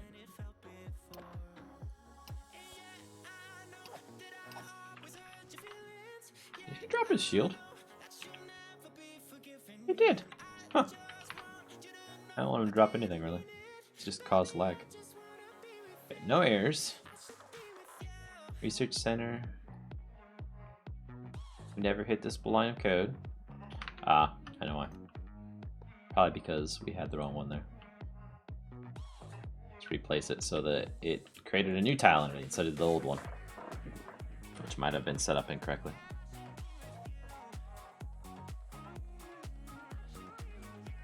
There we go. The code is breaking to try and do the spawning.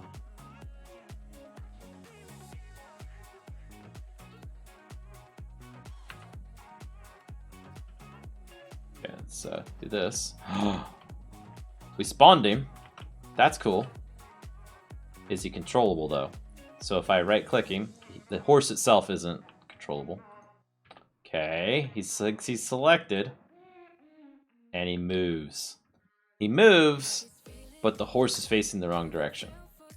Now, how do I fix that? I'm not sure, but that's way better than I thought it would be. We're spawning a minion, not a archer. So we can't really attack, I don't believe. Let's find out. So if we do that, what happens? He's going for it. Yeah, you can't attack him from on it. But the archers would be able to, right? Because they would be within range and all that stuff. Oh, wait, you can't attack. It's just he's a little bit derpy about it because the bounding box of the horse is pretty big and probably can't get close enough to attack. So like his attack range would need to be increased or whatever. So does that mean if we use a skeleton horse... skeleton horse. Did I say wither horse?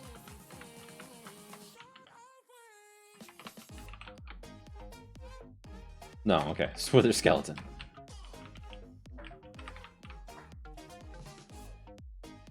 So if we use skeleton horse now, so let's let this guy die.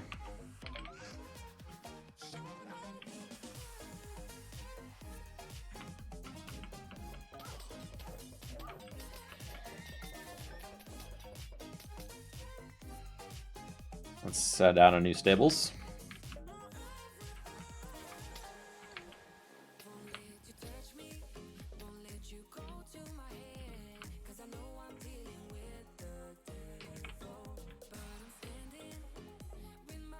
Okay, is that horse controlling it?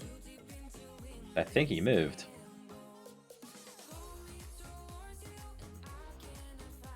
Battery got bumped or something when I was doing stuff. So you kill this then. Oh, we don't have him selected. Derp de derp. And now he's selected.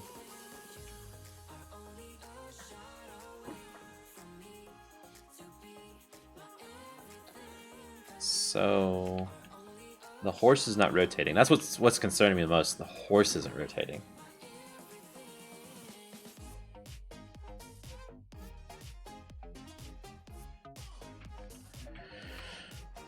It's a start. I'm not happy with it, and here's the major reason why. I think it might need to be just one entity that looks like a character riding a horse. Because we can't currently select the horse, and the horse has a mind of its own, looks like. Or if it's because the cow died, maybe. Can't select the horse, so the whole thing doesn't glow, right? Only the rider's glowing. If we made the horse on the team, the rider wouldn't glow still. Yeah, I think it needs to be one entity and we control the whole thing. Which means we need a 3D model and all that stuff. Yeah. It adds a lot of work from the animation, rendering, texturing perspective. Because right now that can happen too, which is just silly. Most RTSs that have cavalry units or mounted units don't do that.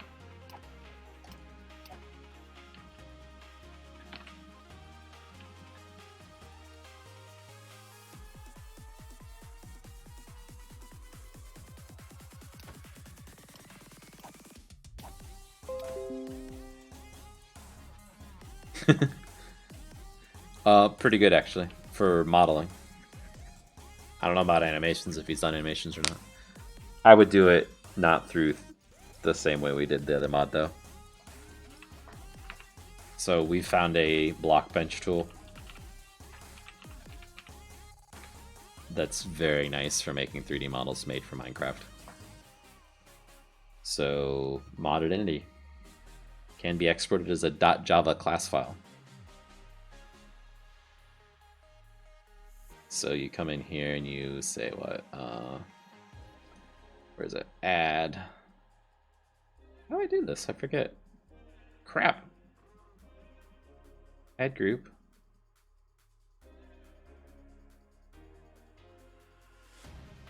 Yeah, okay. Add group. Add cube then. So then, like, you move this around to where you want it to be. You manipulate the size of it. Say that's the leg of the horse. Duplicate the thing. There's this back leg. Duplicate both of those. You see what I'm doing, right? It's very easy to get going with this. Why can you not add anything? That's different. Used to not be that way, I don't think. Maybe it updated.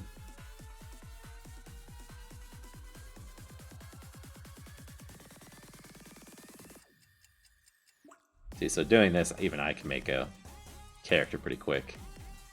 And then you go paint, and you say, I want this part to be red, and oh. Yeah, add a texture.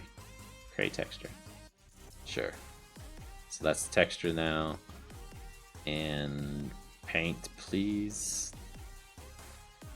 You can paint right on the thing. Makes it nice. It really does. Because it's editing the texture for me. That's how I made my XP collector for my other mod. Don't know, let's see.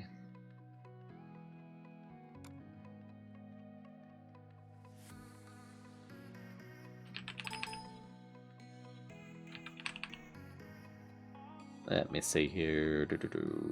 Editor. Load, maybe? This GIF.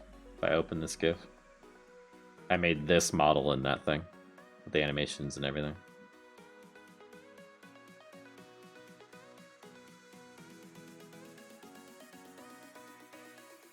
So the animations for the textures are different than animations for models.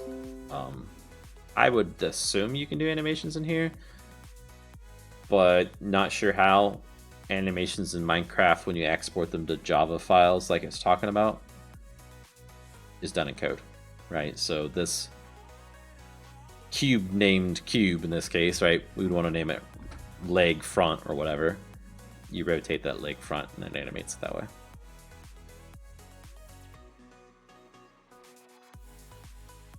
I have not tried to look up how to use this tool at all because I've been able to get this far just by clicking around and figuring it out. So there might be animations that I'm not aware of, but I'm not seeing it here.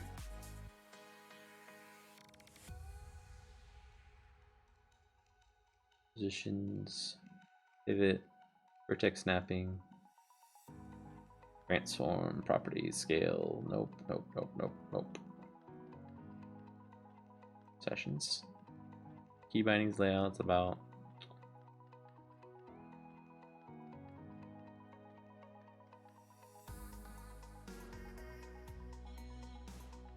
Position used to collaborate with. What? You can collaborate across the models? What the heck?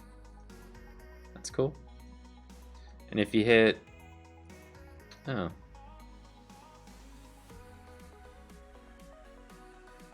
Oh, it must only work when there's a block. When there's a block, you can hit another button that's over here that previews it in the player's hand.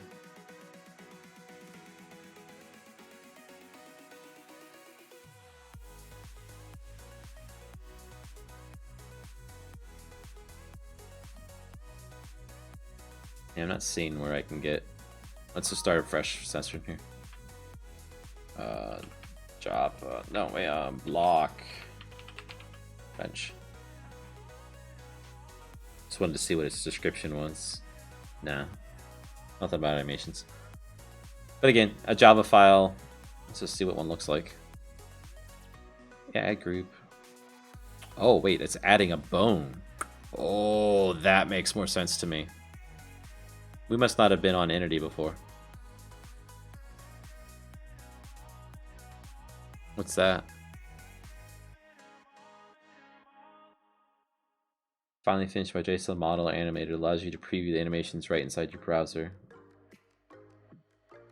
But the JSON files wouldn't be used for an entity, though. I don't believe so. They haven't set that up yet. For a block, yes, that's great. I didn't know that you could animate blocks. Oh, he's using it for an entity, isn't he? The heck? That's cool. Looks like he's taking multiple JSONs or something. Oh my gosh, that's so small. I get it bigger. JSON model animator. The heck? Now Giphy went to the next page.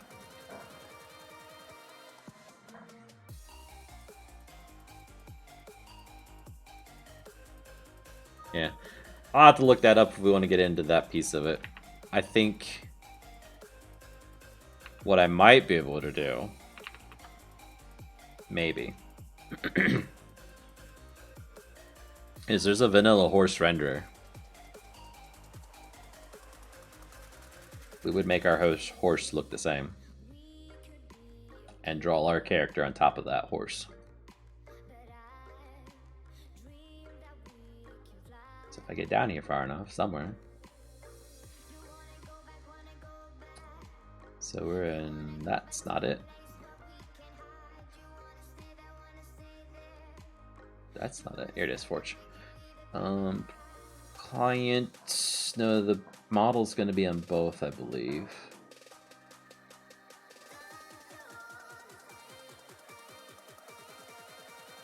Maybe it is only on client. Model. Render. Model, okay. Model. Horse model. Okay, maybe it's under entity after all. And model, okay. Horse model. So we could render this in one pass with the correct rotation and all that stuff and animation state. But it's gonna want an entity. Never mind.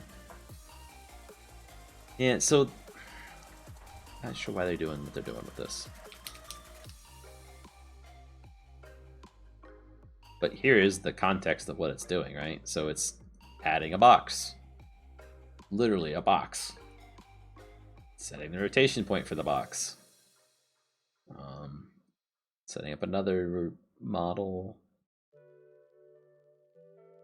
Another box, rotation points. And somewhere in here, eventually it's going to set the UV coordinates and the texture that's on that particular thing and all that stuff.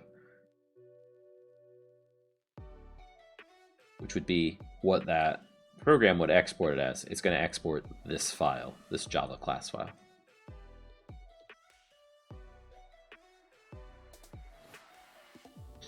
If you can use the horse animation, there really shouldn't be any more units that need custom animations. It's either mounted or not. Right. And I'm using... So the minions are a biped model. So that makes it easy.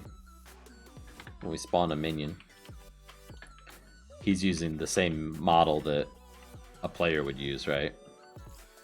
He's just a baby size. In fact, CZ, do you remember the old Death Cube and Forge that we had? Right? Where I went crazy with that mod and we had mini-me's. That's the mini-me.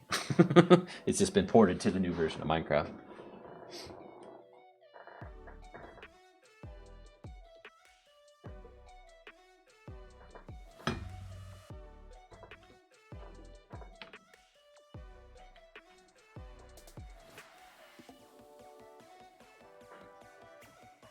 If we do our own unit, he's not going to have all these nuances of his animations. If we do our... How do you spell horse? Good grief. Spell it completely wrong. Let's spawn a horse, sure. Like, I'm assuming his tail's going to do stuff, his head's going to do stuff, things like that, right? In addition to his legs moving when he walks. Stop looking at me, horse. Be natural. Jeez. Are you gonna move at all? There.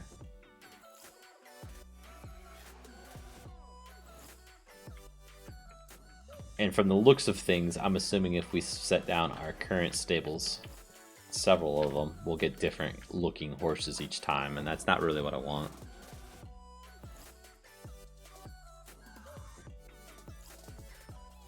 Oh. Wow, apparently they can have baby ones. That's cool. And apparently they can also be rejected off of the thing. That's not cool at all.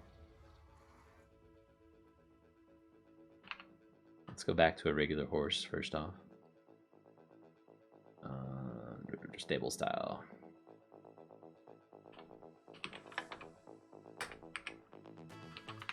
So, like, there's some benefits to using Vanilla's code. Like, it makes things kind of easier sometimes. But there's also some horrible side effects, like apparently they can spawn as babies.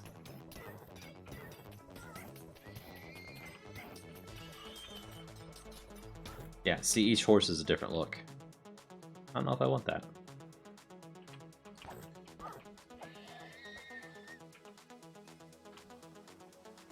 You think they look better as babies? Maybe because they have a baby riding them. Oh, that does kind of look cool. Okay, these are getting out of control.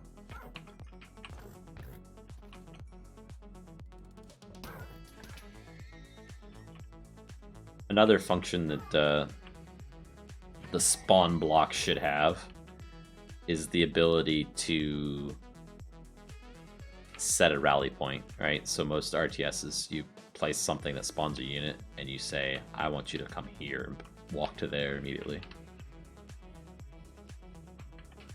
Yeah, that does look more his size or whatever.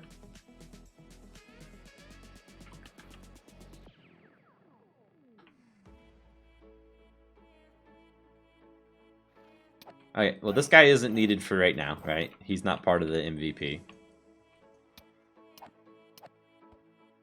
What is the town center.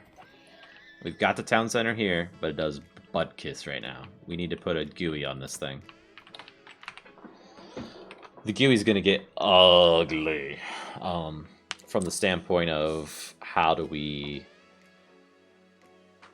fit everything we need to fit into that GUI. Because we need every block that we're gonna have be available in that GUI for us to purchase.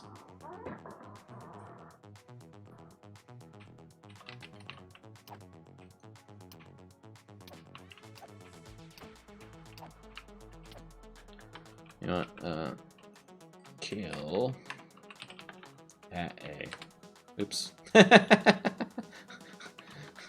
should have been an E.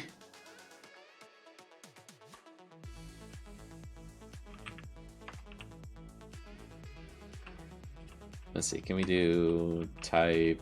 It's not. No, equals not. Minecraft. Player. There.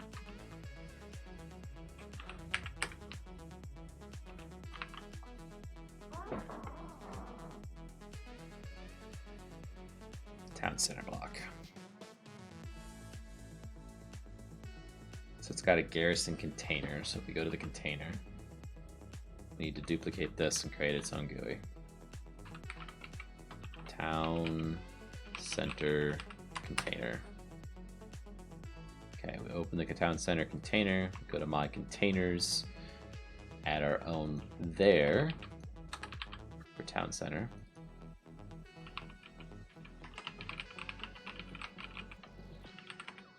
And it's going to be town center container again.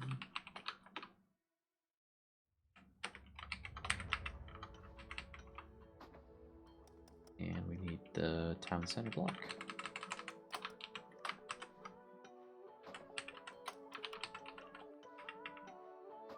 Okay. And then we just register down here. Town center container and name town center block. Boom, we're registered. Terminate. And I believe in the proxy, this is the one that needs a GUI thing. Yeah, we need to set up this.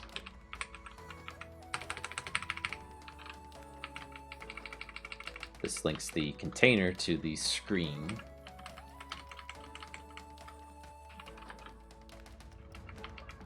And we need to create a screen. So let's look at the garrison screen now. Copy it, paste it, sure, save that. Town center. And we can call this town center now. Screen. Okay. And in here is where we actually render things out. So if we look for that,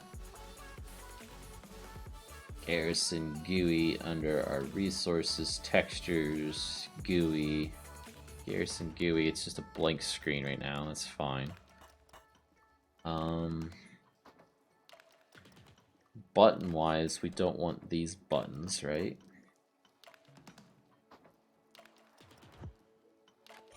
I need a way of, I need configs.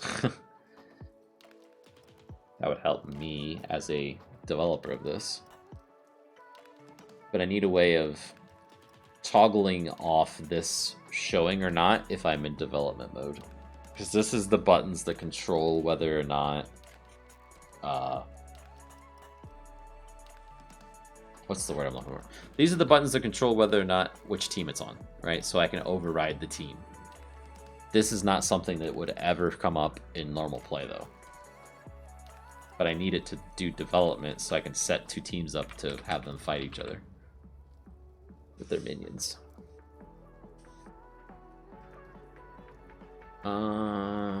What buttons are we gonna put in this?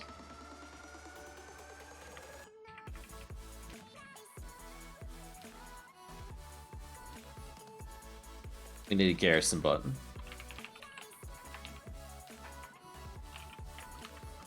We need a mine site button.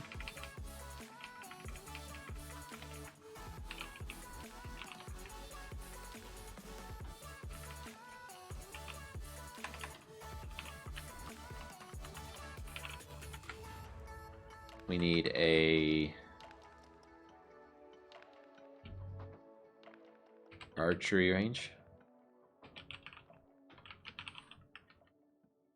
and this will just be removed right now. Okay, now these button IDs need to be modified. So let's create some more of these. Those were with all the 9s because it's debug stuff.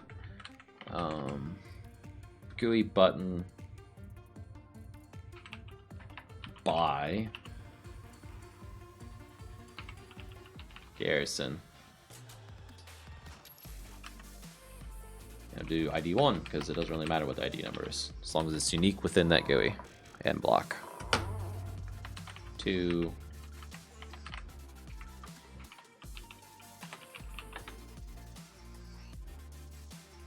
Soggy mustache. What's that?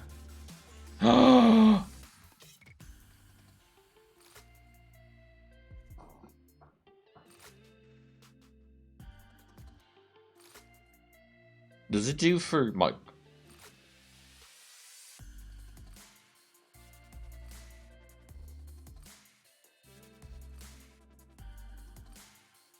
you serious? Does it do it for 114's code though? No. First off, deny the ads. Sure, it's required. Oh, what'd you send me to, CC? No!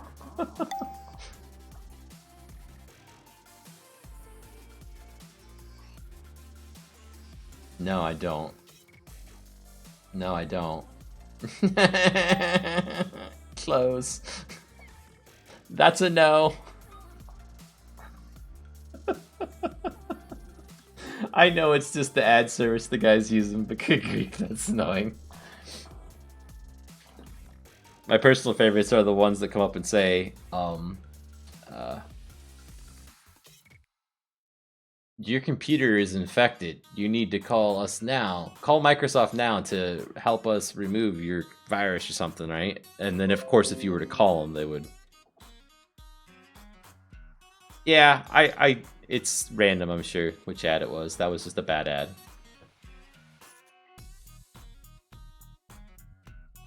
Okay. So ad focus. And let me skip it. Yeah, see, it downloads something. And now we're on another ad site.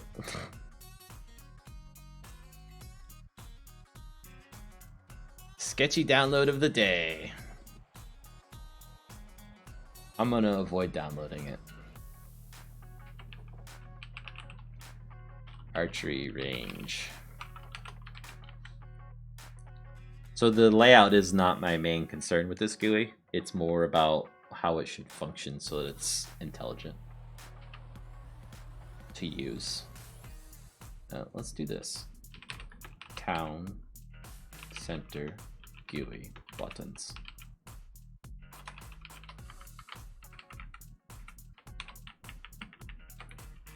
GUI buttons. Just commenting my codes for later. Keep it organized. Center screen. Why are you airing off? You shouldn't air off. Stop airing off.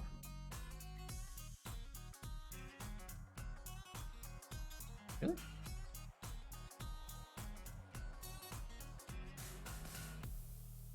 Time center screen does not reflect. Oh, I know why. Because of this. It needs to do town center. Unless that's specifically been updated for 114, it wouldn't help anyway. Because it's very different.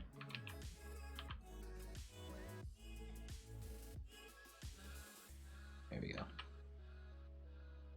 Now are you happy? That was container, wasn't it?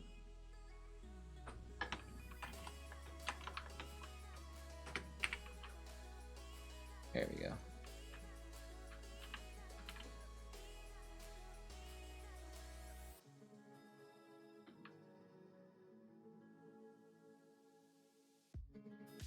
Down center container, down center block.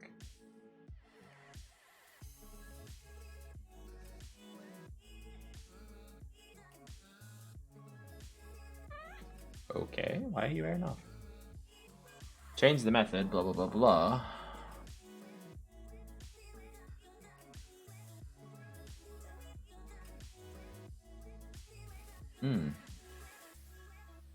Okay, I made a boo-boo when I made that code. Really?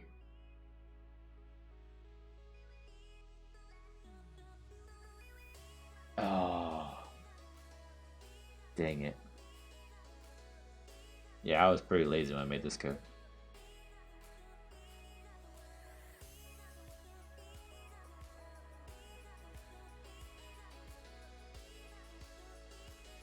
Well, I guess we do it this way then.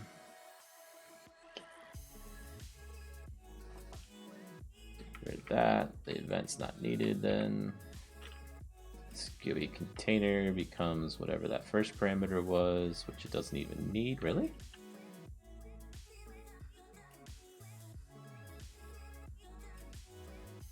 It didn't even need it. That's just awesome.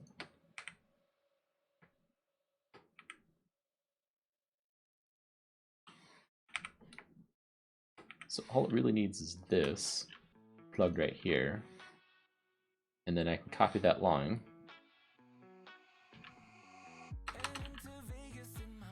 Do this and change it to the right type.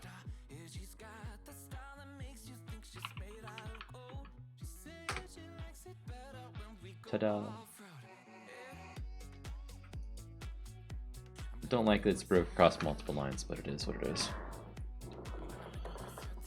Okay, now let's compile. Yes, cool.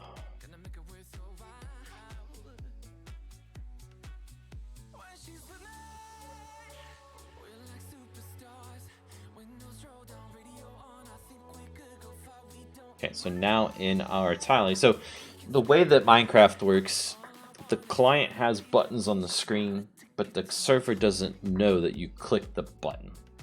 In order for the server to know that you clicked the button, you have to send a packet from the client to the server that says a button was clicked. What I've seen in most mods is they do it in such a way that it's very specific for whatever that button is. So what I've done is ignored that and taken a very generic, hey Tinkerbell, a very generic packet that takes the position of the block and a button ID. And it assumes that the tile entity that you're sending this packet to is at these coordinates for one, and that tile entity also extends this button handler, or implements this button handler, which has a method called this. And this method takes the same set of button IDs and uses them to do whatever code that that button should do. It makes it very, very simple to send a packet back and forth and very reusable. GUI button archery range by archery range. Wait, that's not what we want. We want GUI button garrison. GUI button archery range. Okay, and GUI button. I need to create a new one called mine site.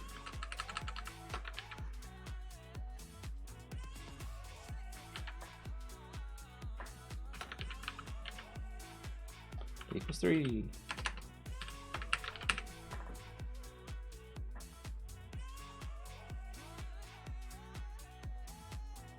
Okay. Our buttons are there. In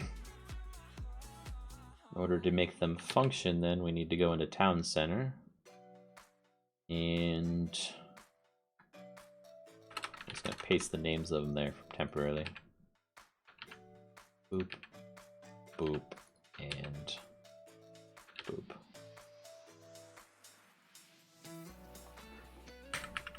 Okay, and get rid of that, that, and that. And we create a new method that this thing calls that just passes in what it's buying or whatever. Okay, so public don't care, void player purchase. Give player item. No, we'll do it in utilities, actually. Yeah, that makes most sense. I'm kind of trying to create this common location for the code in utilities where there's going to be multiple things spawning stuff. There's going to be transactions taking place, right? Player's going to buy something. Player's going to trade something in the marketplace, whatever it is, right? And I want to go to one class to change the code for those things. And this is that class.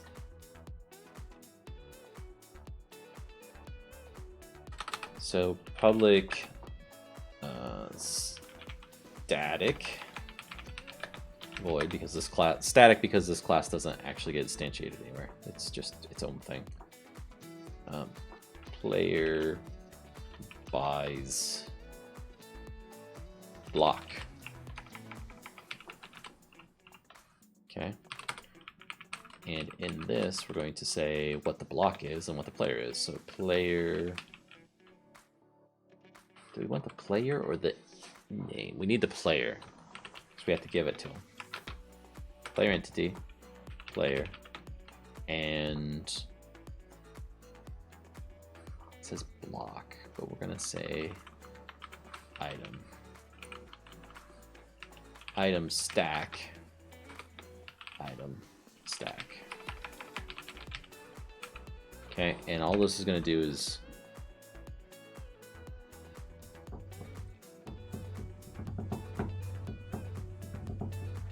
we're going to keep it simple for now. We're not going to actually deduct the resources because we don't know what the resources are going to be. But later we will. So, player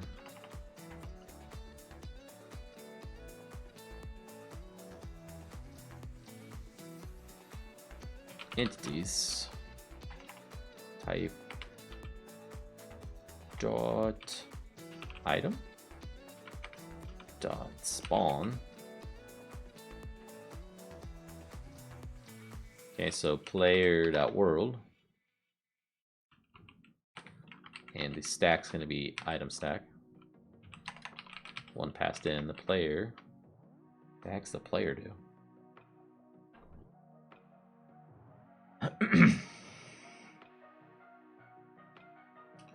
So player in is nullable, so we can pass null.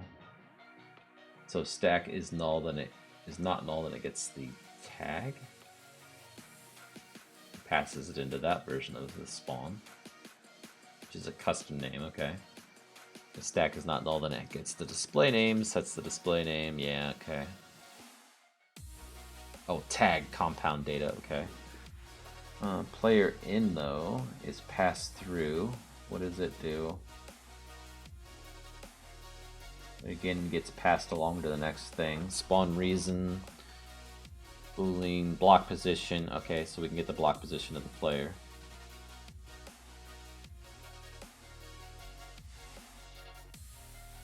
This does a create, again the player there. Apply MBT item and once player.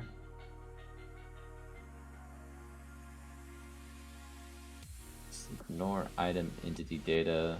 Or player is not null, then player list can send commands, game profile. If they can send commands, then it sets up this stuff, okay.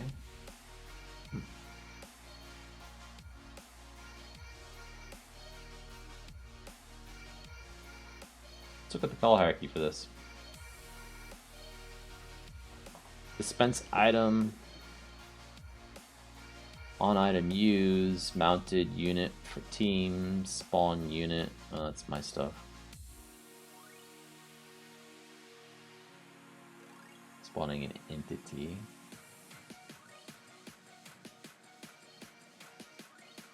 Right, okay.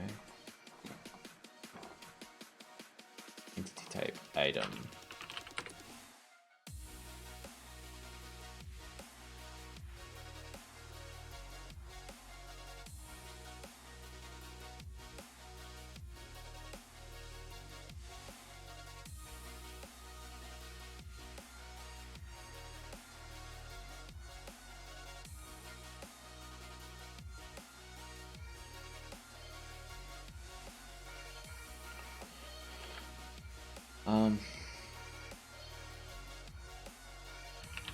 Thinking if I can find the give command.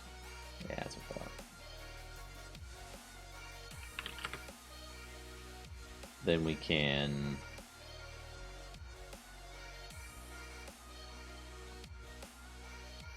the insertion.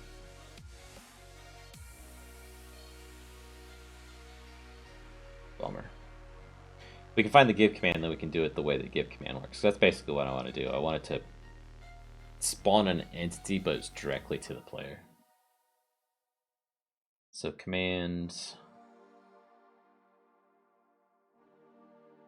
implementation, I guess. Yeah, okay. Give command. What do you do?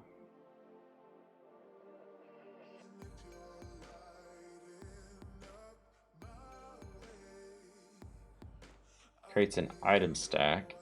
Adds the item stack to the inventory. Really?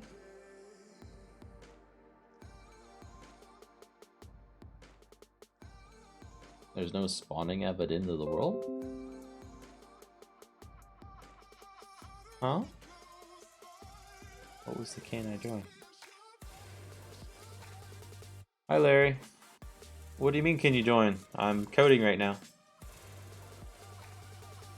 I mean, if you want to contribute to the mod, you can. It's on GitHub.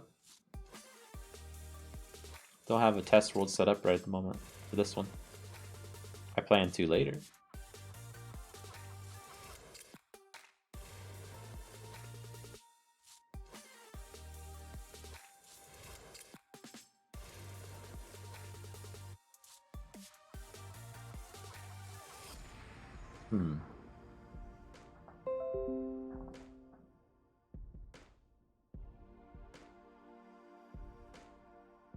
You can play on Xbox? Yeah, this is on PC.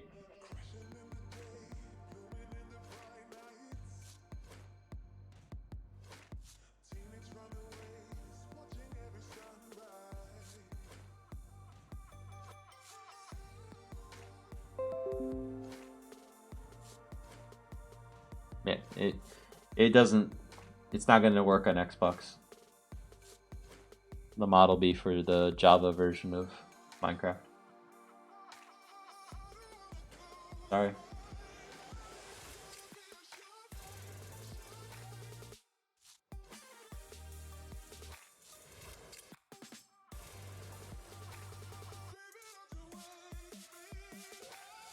And so it even plays the sound like a player picked up a... What the heck? Let me just run Minecraft, because I thought that it used to spit out into the world and then you picked it up immediately. But maybe they changed the give command to just go directly into your inventory. Oh crap, can't play it.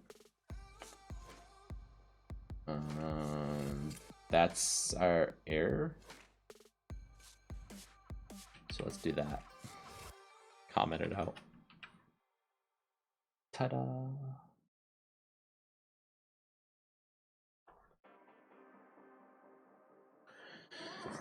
So if I do /give, does it spit out into the world and then go in my inventory? Or just go right into my inventory?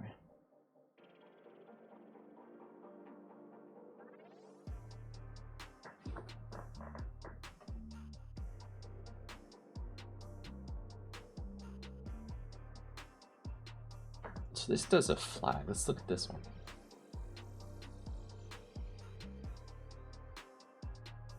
Okay, it does add. Oh, good grief, adds big.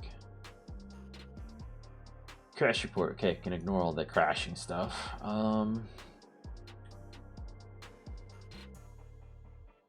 It's empty, it returns false, so if there was an empty stack, it's not gonna do anything. Okay, no, we're not gonna have to worry about that.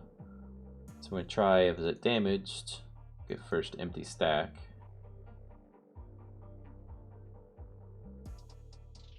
So if you're doing -1, then it's not gonna work for your count, I'm assuming. Oh, wait, no. Oh. So this must take a slot location or something. Okay, so we're doing the first empty stack, which is gonna loop through everything and find I, starting at 0. If it's empty. Okay. So that's the lowest stack or slot that it can put it in. If the slot is equal to or greater than 0. Else, it says, are you in creative? Then it sets the count of the second item to 0 and returns true, which would probably kill the item. This would set the player's inventory to whatever's in the spot.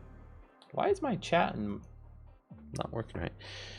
Dear streamers, please follow our community guidelines by the law enforcement. If not followed, you be banned. Have a good day or night. Okay.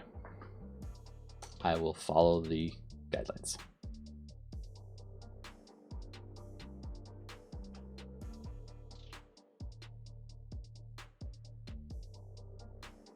And for some reason my chat is not working.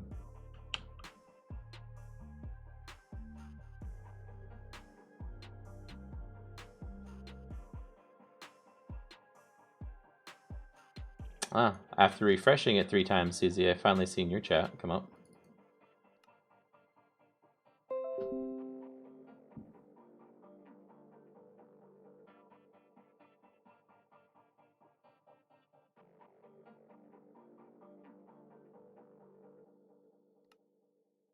Okay, so now we've got that.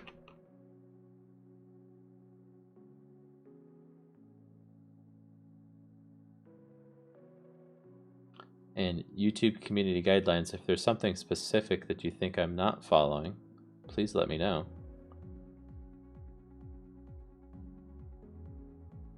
But I suspect that's probably a bogus account, which is why I wanted to see the message in YouTube to see if it actually was a valid account or not. Well, I can't. Okay, so let's do give. The dev. Minecraft. Cobblestone. Wait a minute. It just goes straight into your inventory now. I could have swore it like spit out of your body and then like was absorbed right back into it before. Okay, that makes more sense then. So we just need to do the add to inventory portion of this.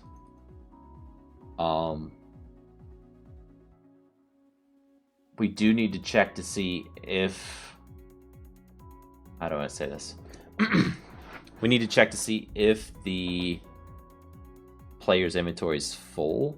So we still need to do this similar type of check where after they're adding it to the inventory, if it's returning false and the item stack's not empty, we set the, that's interesting, set the count to 1. That's really interesting. But you still need to spawn it in the world, basically.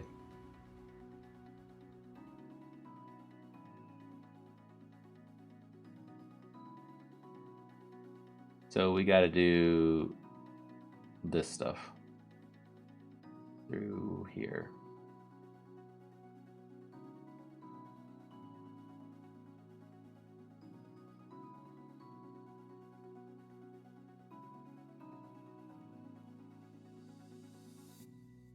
Now, what's the difference between this and this? Where's that if statement at? It's that one.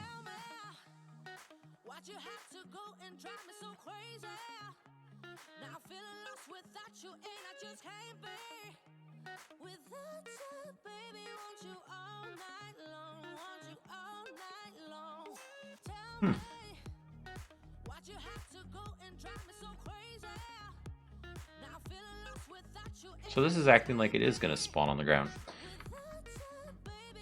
So if my inventory was full,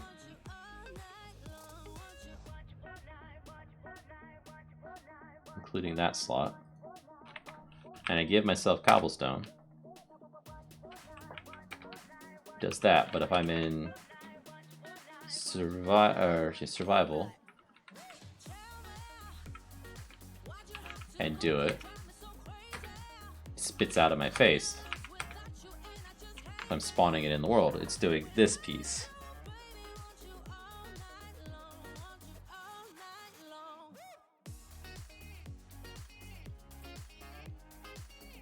The set count is kind of throwing me for a loop though, because why would it set it to 1? That should set the stack size, I think is what it's doing. Yeah, the count of the item stack. Huh.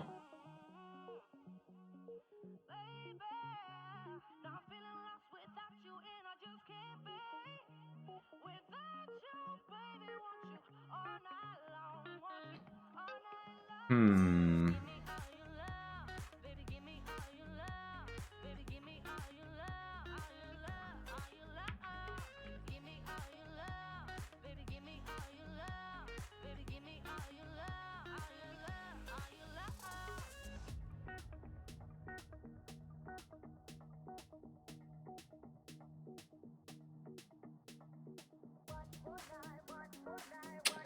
Okay, let's just do it.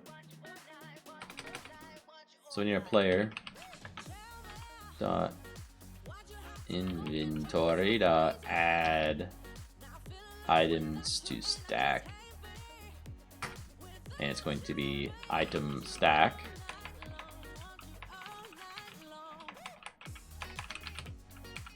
Oop.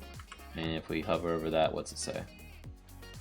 Adds item stack, returns false if impossible. If, and we'll set it to a flag too. Boolean result equals that. If result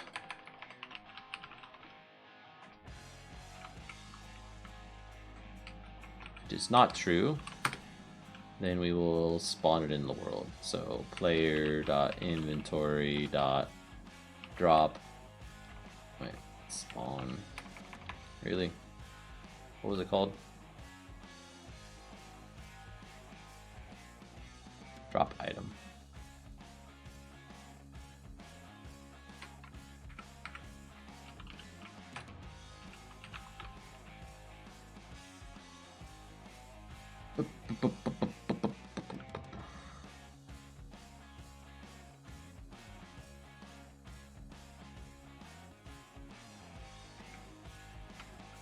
Well, we know what stack is going to be. Item stack. The rest of it, what was the rest of it? Oh, false. What's that do?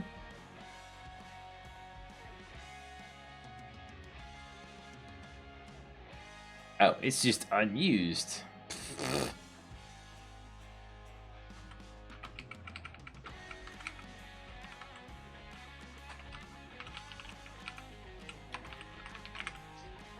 Here we go.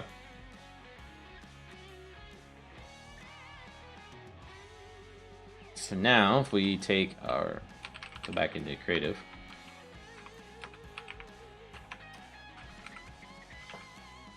What are we doing? We need to go into our inventory and look for our item called down center. Oops. And there's no GUI. Because we need to load the GUI when we click the block. There we go. So in our garrison, on block activated, we're doing this to open the GUI. We need to do the same in our town center.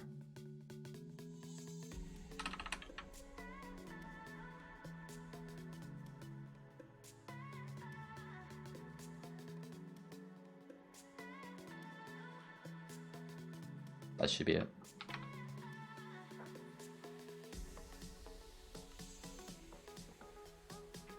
Fortunately, Eclipse has not told me this. Yeah, it needs to restart.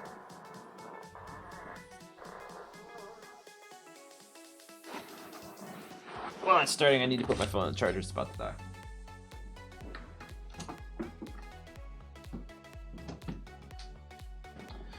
So anyone that's watching, tomorrow I'll probably have lots of time to stream and work on the mod. Like most of the day. First thing in the morning, we're gonna do one thing, and then after that, I'm coming home and the rest of the family is going to see the in-laws. So I will be available to do whatever I want.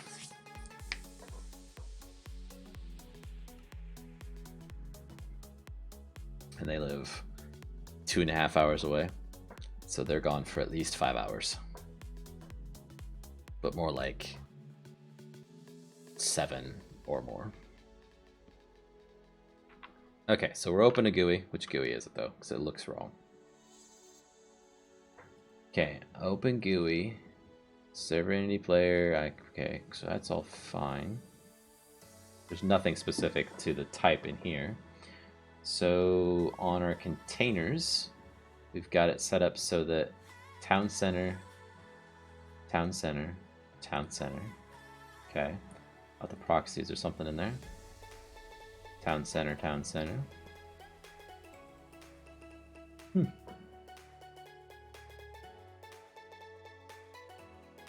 Nothing in here, right? Yeah, we're good. Let's set this all up so it'd be abstracted out. Tile entity. There we go. We want town center GUI.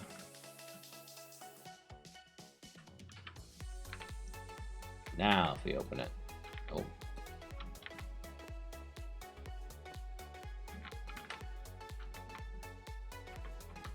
Is this set like once or something?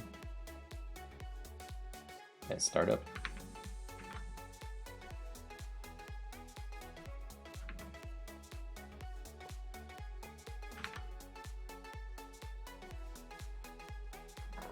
Okay, this is town center.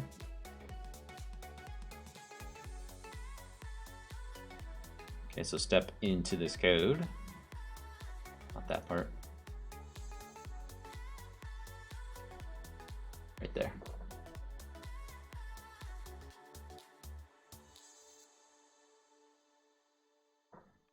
Oops. Whoa, whoa, whoa. What was that?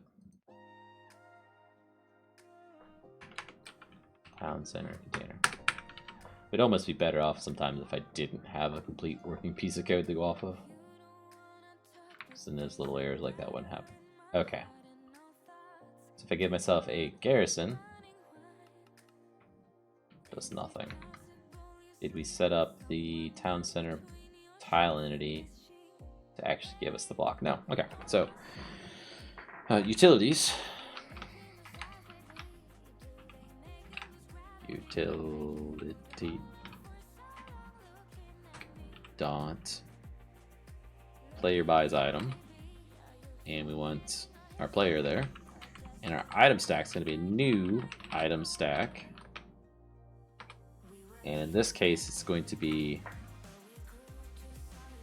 blocks dot item get no I'm doing it wrong.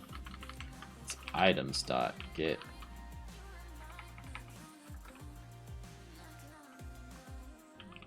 what? I know this is a thing. New item stack. Items.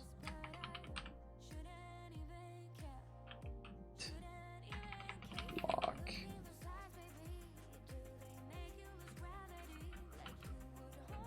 What the heck? Where is it at? Is it under item? There it is. Get item from block, and then you pass in mod blocks.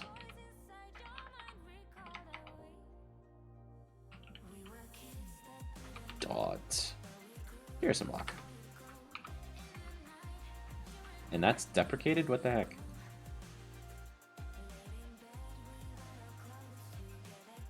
Block ID. Block to item. Some mapping.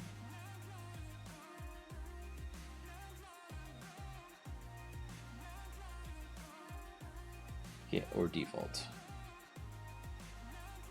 So is that exposed? It is public, so we can go block to item.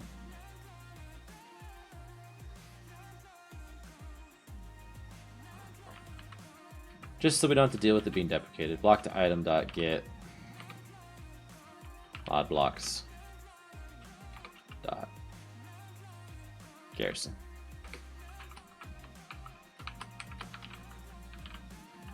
Mod block start. archery range.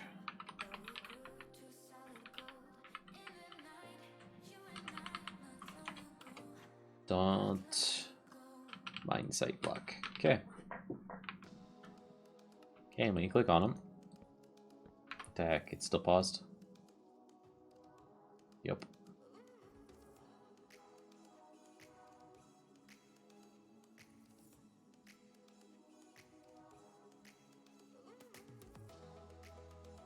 Keep up, Eclipse. Bloop. Archery range. Did it give us one? Oh, it did.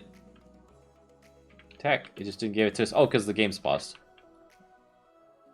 And that might be a problem. Well, we'll just close the McGoo maybe when we do it then. That'll do.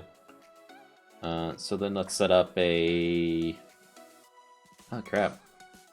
We can't do it here. We got to do it on the other side. On the client side. I believe. Because if we do it here, there's no reference to it being open even. I believe. So, town center screen. Then on the click commands, what can we do? This.close. Should close on escape. Close.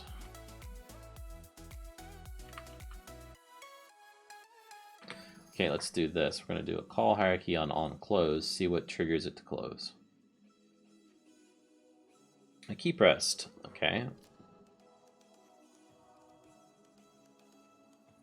And change focus. What's that do?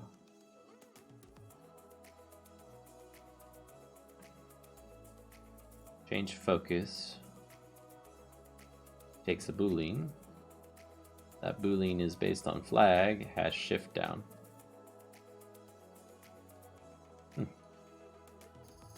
Wonder what shift escape does in Minecraft, because apparently it can do something.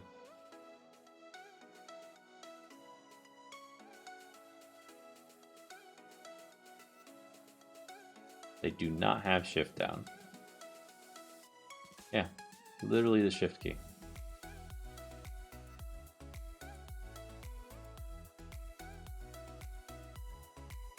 So if it's not down, flag would be...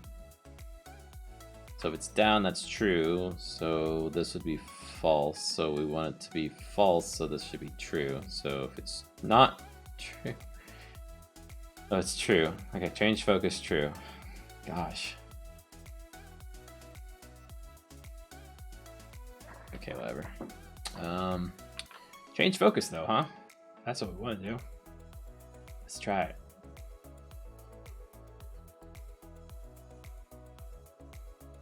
Where is it?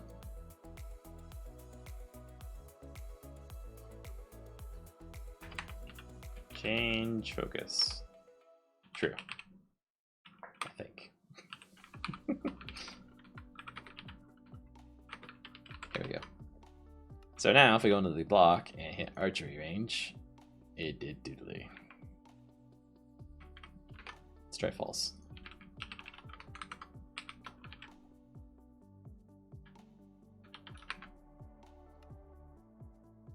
Yeah, it did nothing.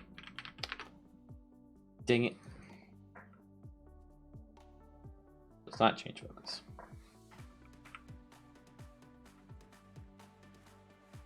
Let's look at that call hierarchy again.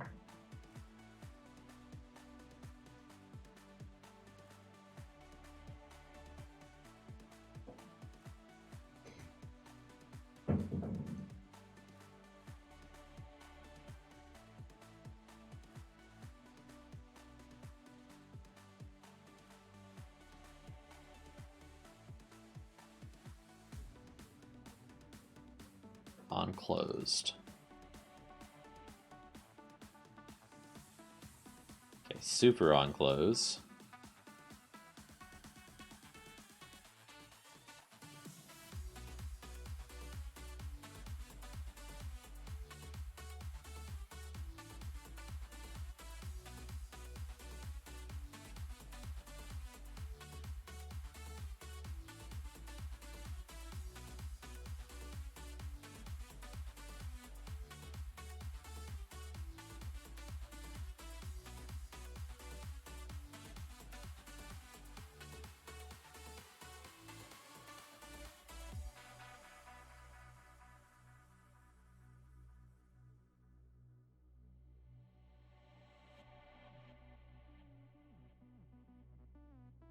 What?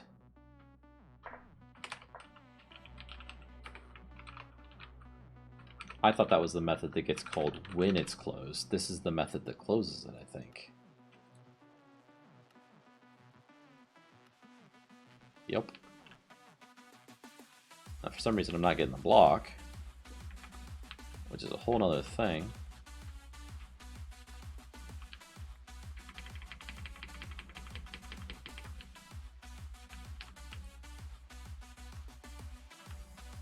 There should be no check in there to see if it's getting the block.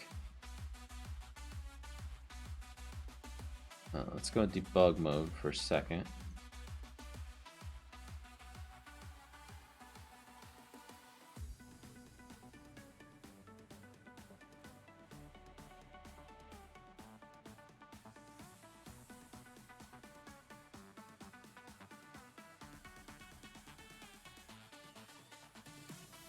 Nothing is suspended. So what the heck?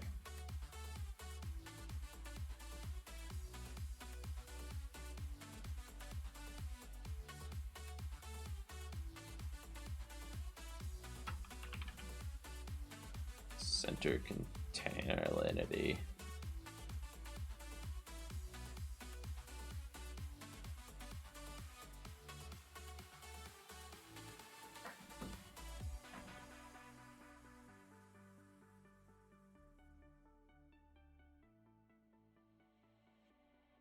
So let's put a breakpoint right there.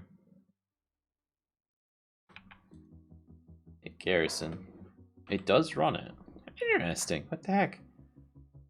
How would... Let's try it one more time. Okay, let's step over into... Let's create getting the block. It's getting the item stack.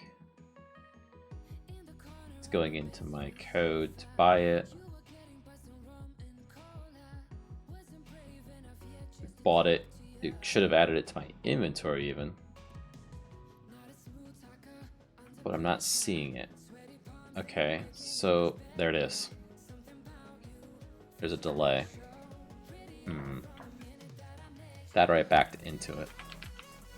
Let's see. If I do this, garrison. Play.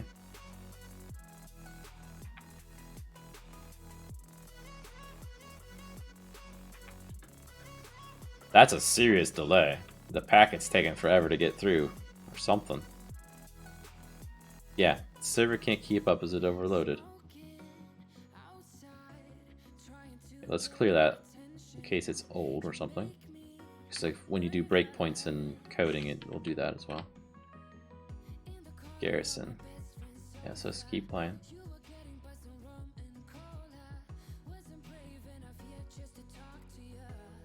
I think it's the breakpoint that's doing it. Let's remove that breakpoint. Oop. Clear. Mine site.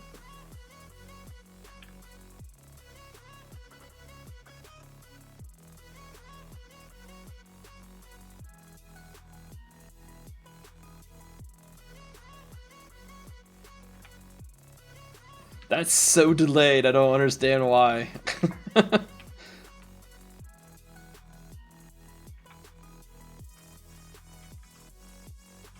Because when we didn't close it, it was... Oh, it wasn't delayed. But it didn't show up either. Oh, I got it. I got it. I totally got it. So in the give, there was a statement in there that updates the inventory. Updates the container state. Detect and send changes.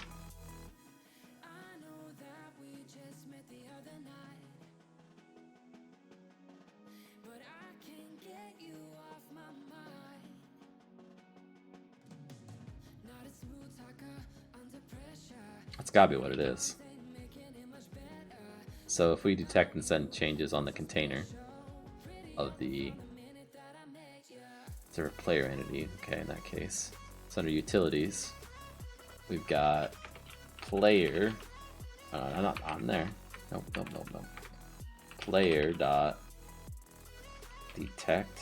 Yeah, okay. So that container, there we go. That detect and send changes.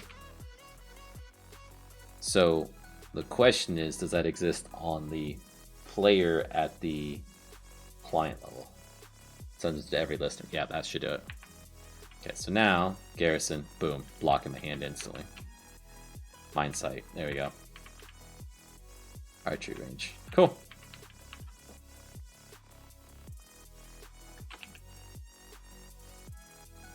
That was interesting. We were picking them up, but we didn't have them. Let's pick this up. There we go. Now it's working.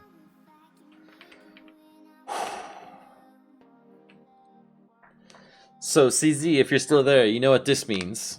If we're going to be able to buy things for cost, we need a spreadsheet, like we used to do for Demon Depths, right? Where maybe it won't write our own code for us, because that's probably a bit much, but I need a way of... just some way of thinking through what the cost of things should be, right?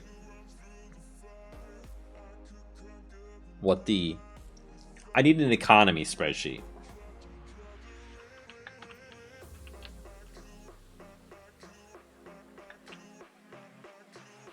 The cost of items, how much income you get for doing certain things, tech tree cost, all that stuff needs to be in there.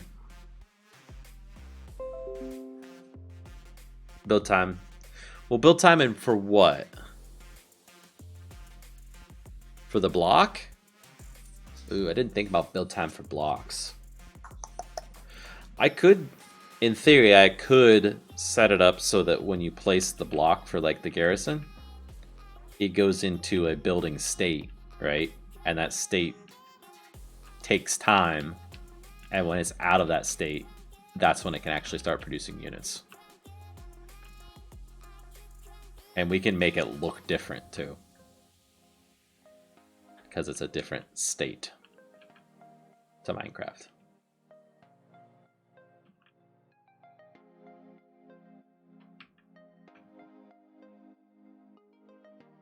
For units, they will have build time as well, but that's less visual in nature.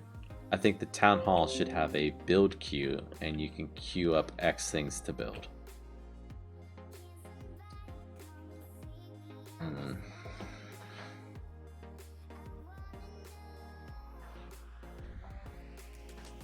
For the garrison, I agree with you. For the archery range, I agree with you. For mine sight, it doesn't matter. But the player needs the ability to place in the world, right? Yes. They need to be able to place our blocks from this, as well as probably cobblestone or brick walls. Stone brick walls, right?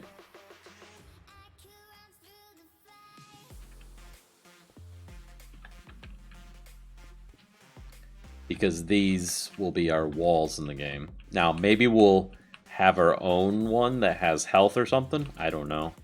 I don't think so. But maybe. Because what I'm afraid is going to happen is this, right? So somebody's going to place their town center there. They're going to build around it.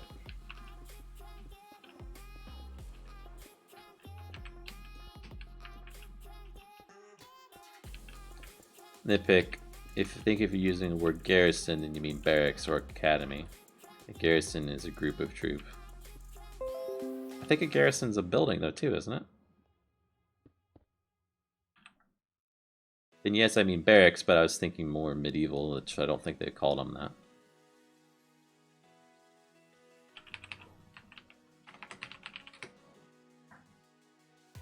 Troops stationed at a fortress or town to defend it. Provide a place where with a body of troops. Provide with a body of troops. Oh, it's the verb form of it. It's a noun. The building occupied by troops stationed in a town to defend it.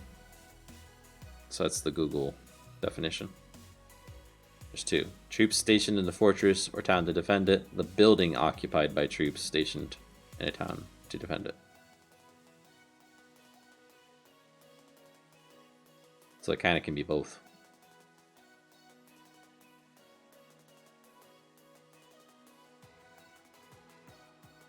But yeah, I mean, barracks or recruitment center, I guess. Yeah. You are most likely very, very correct. I'm using it wrong. All I'm afraid people are going to do is one of these tricks, right? And then I have a, you know, if this had a garrison in here too, my troops can get out, but no other troops can get in. Right? So they need ways of breaking blocks.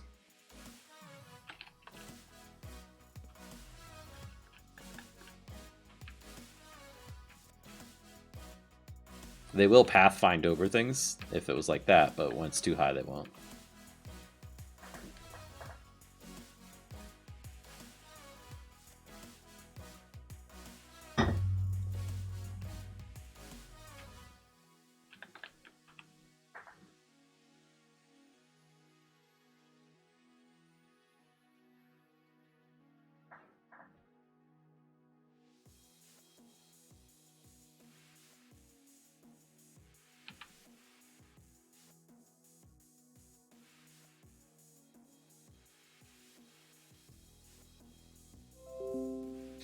You don't think the player needs to build walls at all, except to place your blocks.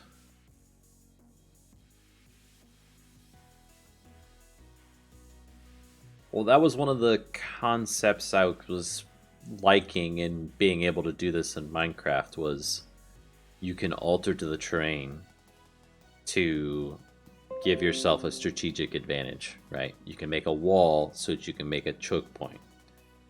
In fact, most RTSs allow you to build walls. Age of Empires would. Planetary Annihilation has a wall, but they're usually not used too much because it's a kind of a resource sink for not much good. But in Age of Empires, it's a huge thing. Like, you wall yourself in and put up gates so that your units can go through and the enemy can't.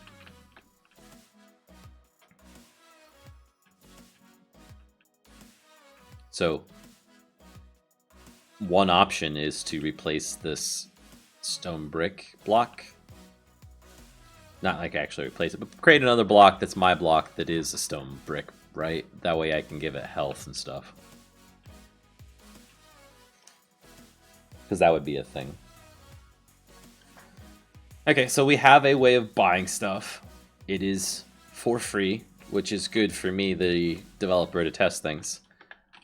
What we need next probably is a way for the AI to attack the walls. Not just the walls, any of the blocks, the team blocks. How to find that, though, is going to be a bit of a doozy. So, if I were to look at Minecraft code again, just as a reference,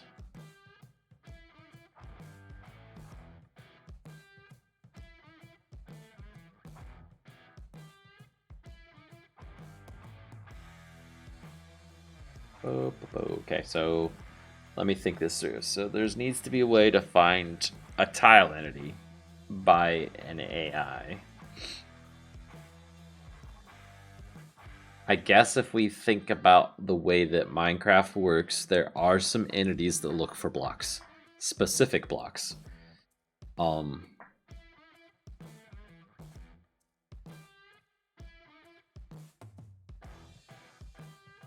Can you think what they are? Because I know what they are. Not client code, we want just regular entity code, please. Entity AI. Goals. Well, I guess there's more than one entity. I just didn't realize it. Break door goal. That's kind of what we want to do, right? Could we use this code or this as an example, right? For how to do this. Set swing in progress. Swing arms, okay. Send block break progress. Can we give our blocks some ridiculous amount of health and the entities actually try and break the block as a vanilla block. That might do the trick for us.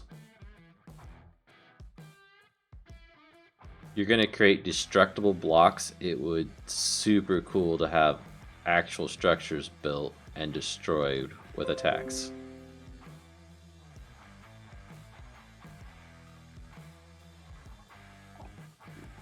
What do you mean by actual structures built? Yeah, I get what you're saying now. Okay. So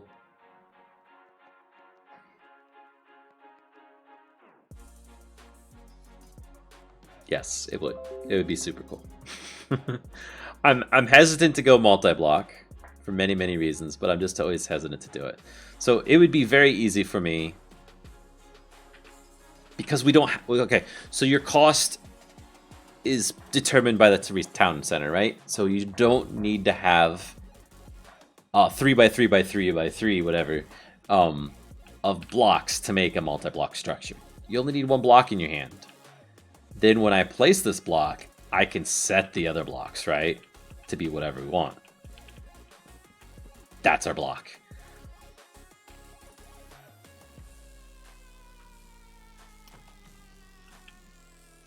Yeah, that's kind of what I'm saying. Like, we could have it come up with blocks around it that is the garrison.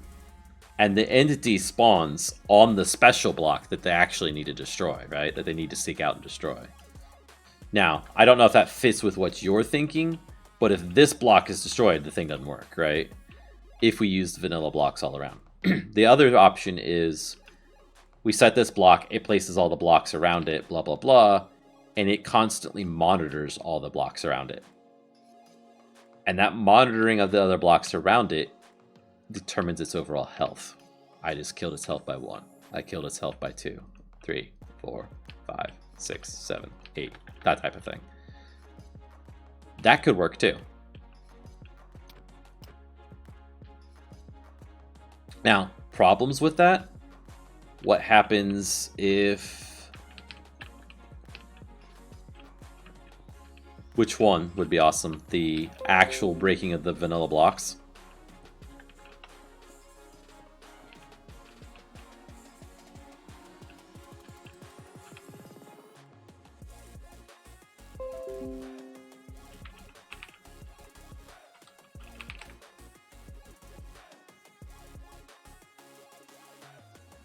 Okay.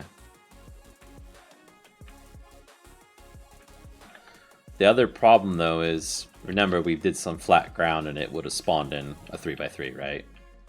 Ignore what the actual looks like. What happens if we've got a situation like this, we place it down, does it replace all these blocks all of a sudden? To make it work? Does it, as you're placing it, have some check in there that says, I need to be in a 3x3, so I can only be placed here and I can't be placed here?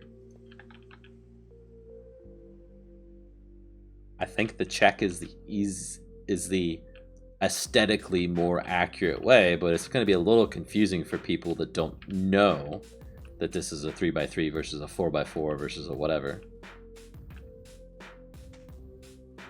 Start off requiring a flat area for the structured footprint. Yeah.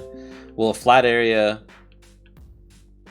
so that's so limiting, though, right? So it's not much different than other mods, or than other RTSs, right? So if there's a terrain hill or whatever, right, that's in the way, and it's a 4x4 unit, you have to put it in an area that's flat for 4x4. So that's not that different. What's different about it is in Minecraft, when you place something here, you don't realize that it's gonna take up the area around it. And how do we, maybe with a hover over? The hover over would work nice, wouldn't it? If it says you need to place this at the center of a 5x5. Okay, I'm getting sold on this concept. Because one thing I didn't like about this was, other than it's ugly, Hover or shift in the inventory would work beautifully. Oh, so the tooltip thing? Yeah, yeah.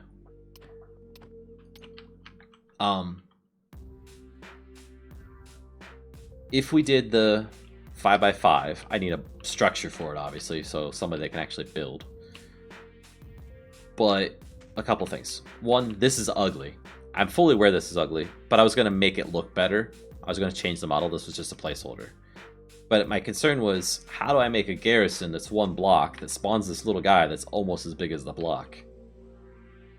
It's kind of completely unrealistic. Now, if the structure, say that was that garrison block, was something like a Minecraft villager house, I don't have anything in this world to describe it, but we can completely hide that block, just keep it as part of the floor, give it a texture of whatever that floor should be, and it just kind of fits in.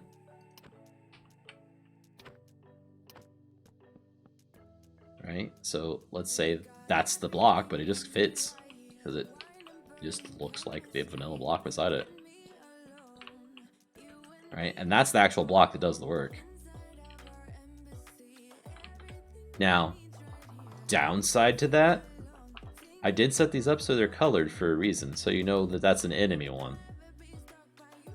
Or your own. Now, could we... Now this is getting super fancy with it, but... There are these things called banners in Minecraft that I already considered would be pretty cool to let you know which building that was for.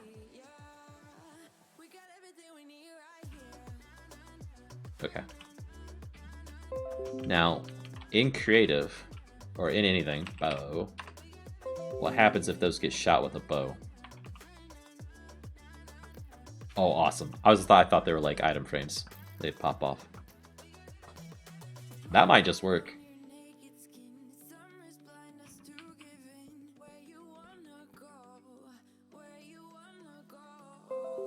Yeah. Now, could we come up with a structure that makes sense that I can scan for the health purposes, right? Because if we use vanilla blocks so that we have a bigger palette of blocks to work with to build these out of, I'll need to continually scan the blocks in the area around that tile entity to see what its health is. And when either a certain percentage of the blocks or all of the blocks are gone, it destroys itself. But how do we... Yeah, this isn't going to work. Oh, I would have loved that to work.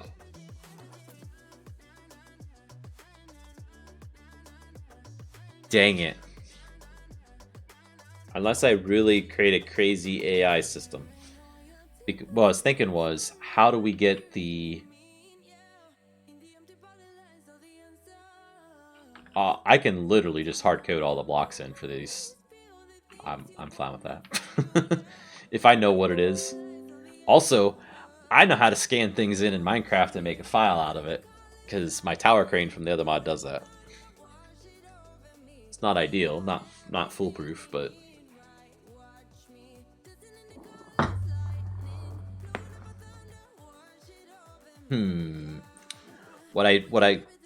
what I'm stuck on, I can work through all of this, right? Except for this.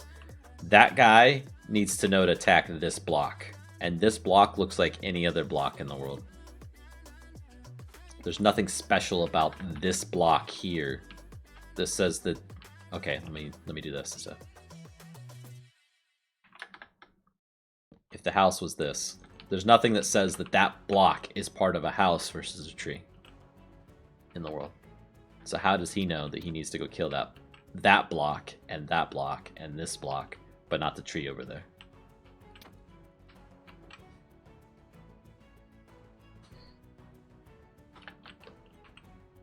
Now,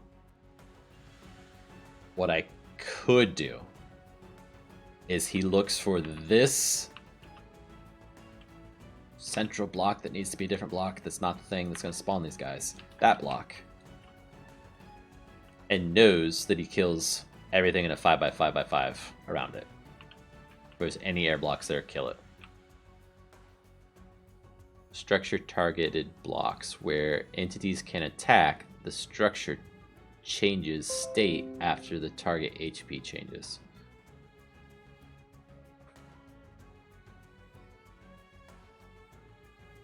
Okay, so with that, we do have the option of let's not place these as actual blocks in the world.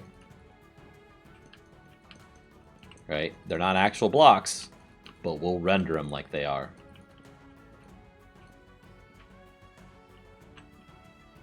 And this is the only block in the world. That one. Would change the whole structure after a certain point.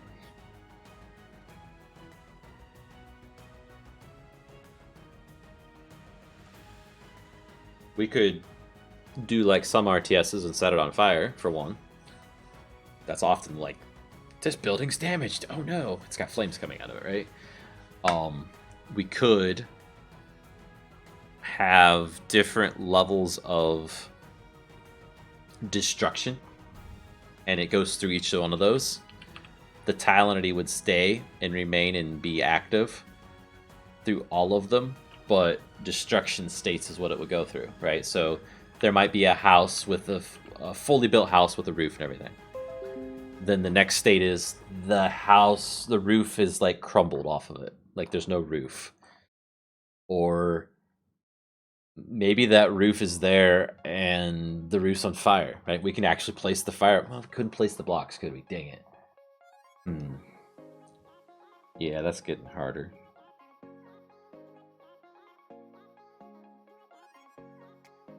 Wait, no, this...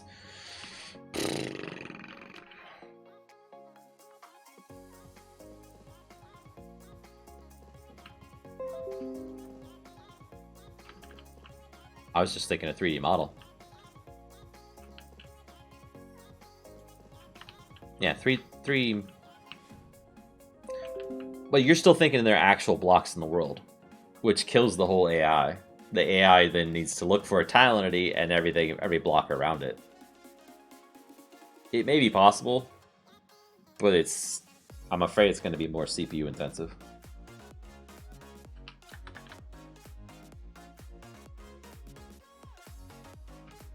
Basically, it would need to say, oh, where's there something I can put down that's not going to spawn that looks like unique? Okay.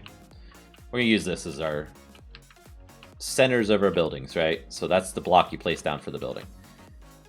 This guy here needs to go out and say, I need to attack a building, right? He's got a building attack AI. He needs to look to see which one's closest. Go to the closest one and say, okay, you're the closest. Give me all the blocks in your build radius for your type, right? Because each building might be a different size. So if you're a 5x5x5, I need to look at every single block in that 5x5x5, which, by the way, is what, 25 times 5, so 125 blocks, and see if they're air. If they're air, I don't care. You're basically dead, right? I kill you. If you're not air, I need to just pick one at random, try and attack it and break it. Oh, that's not gonna work. It's not gonna work. Dang it. What's not gonna work about it is if we had a structure like this. Let's go back to this.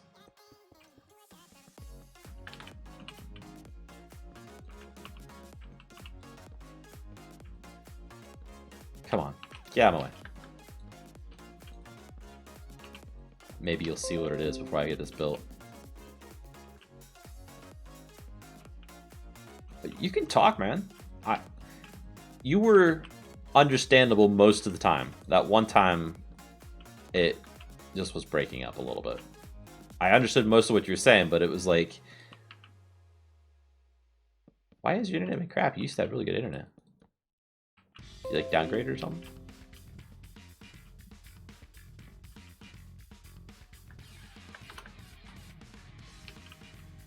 Reset your cable modem. So I'm trying to build a house type structure, right? So this would be a door, right?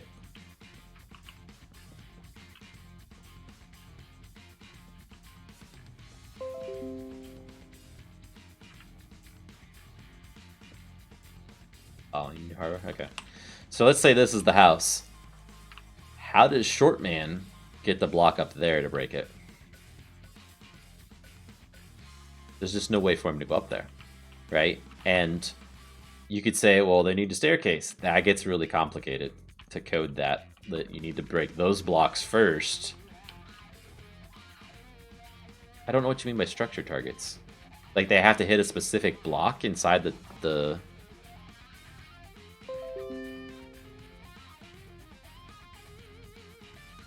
So if you mean a specific block, then... No, I don't think we do. Or do you mean this actual structure block? Give to dev Minecraft structure block. This. Oh.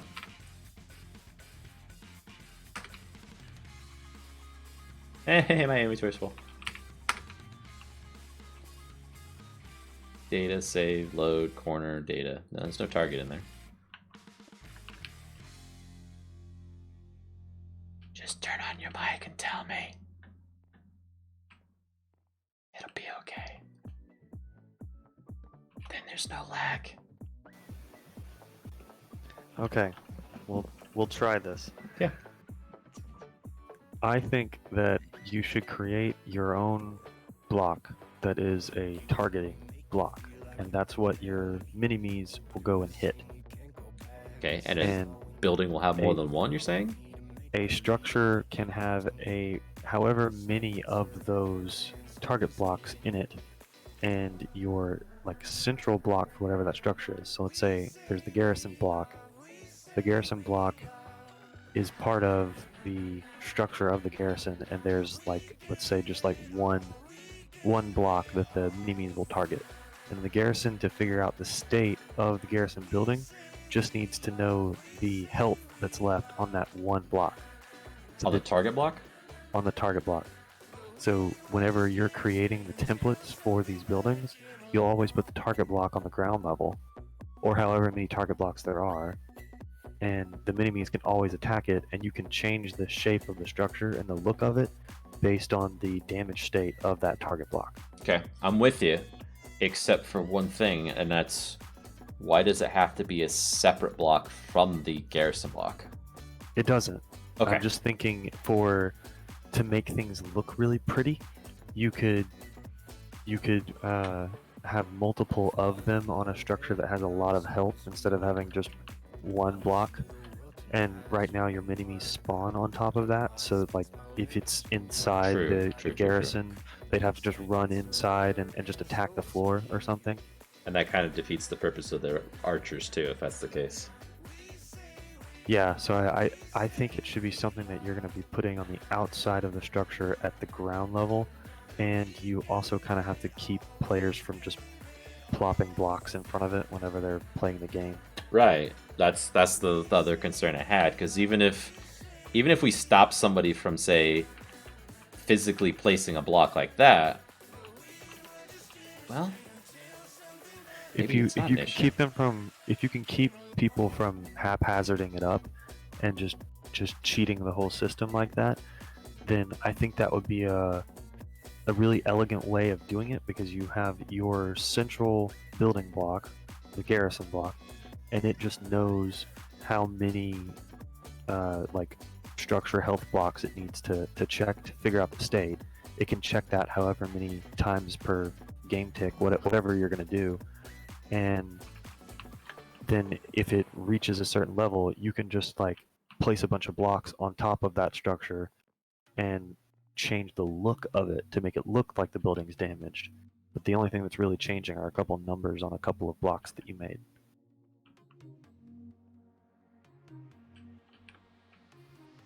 That way you don't have to scan the whole structure, and it's not you don't need to create one giant entity either.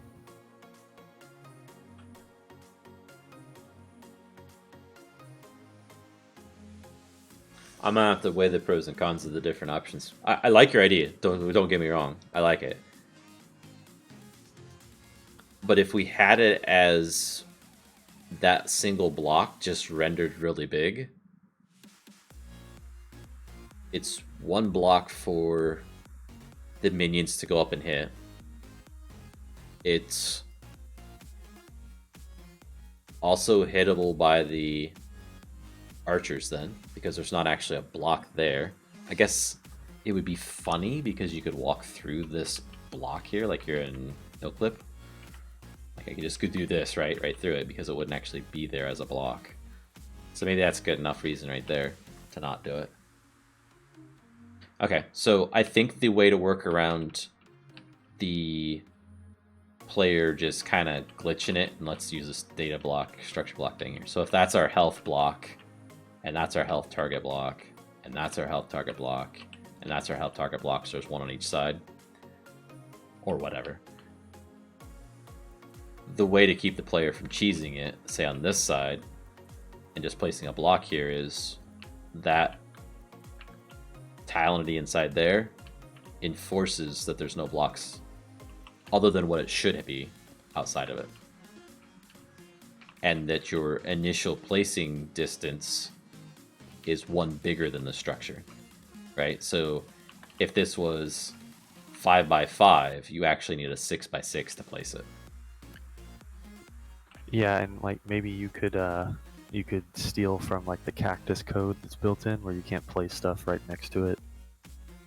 Or I don't know. There's probably something built in that you could use a method to keep people from placing it there without having to put an entity on top of it.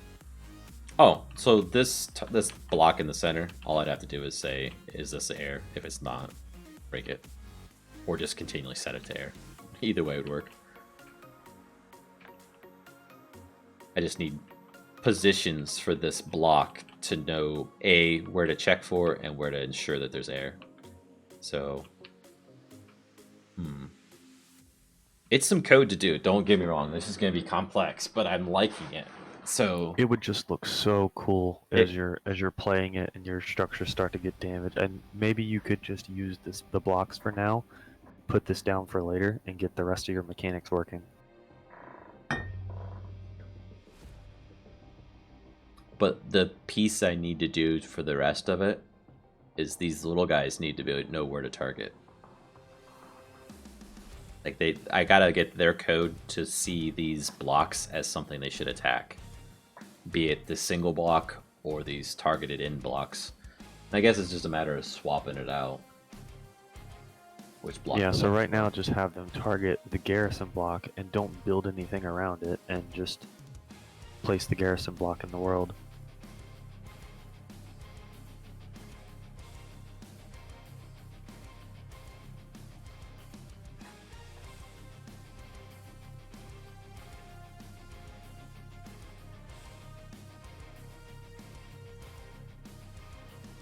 The other thing we can do with this too is if these have destruction states, so that, you know, like, I don't know, this is its half destructed state, right?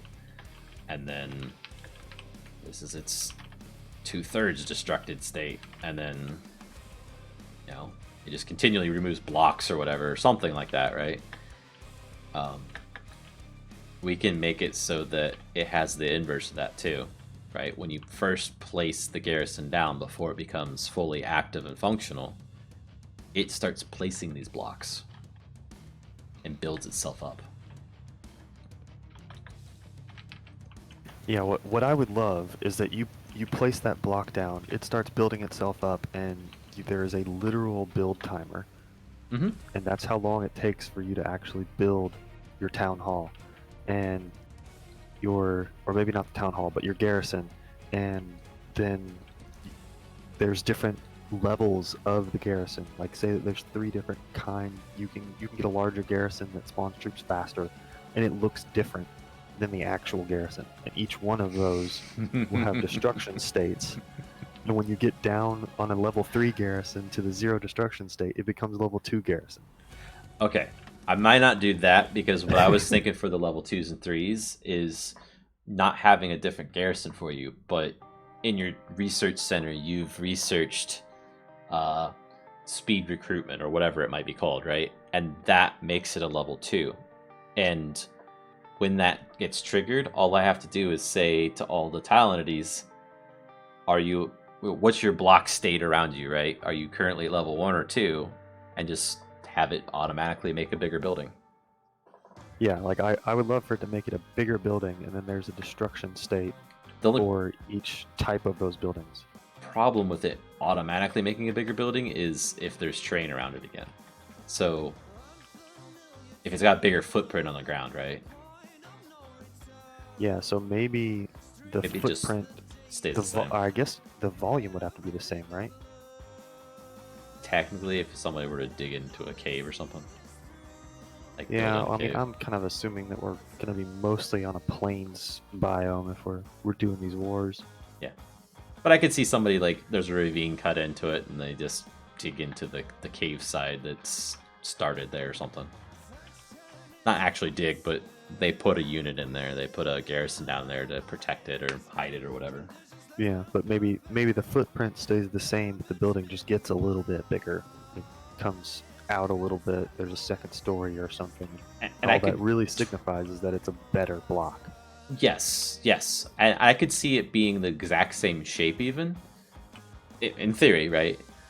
Where maybe the level 1s are all made of wood.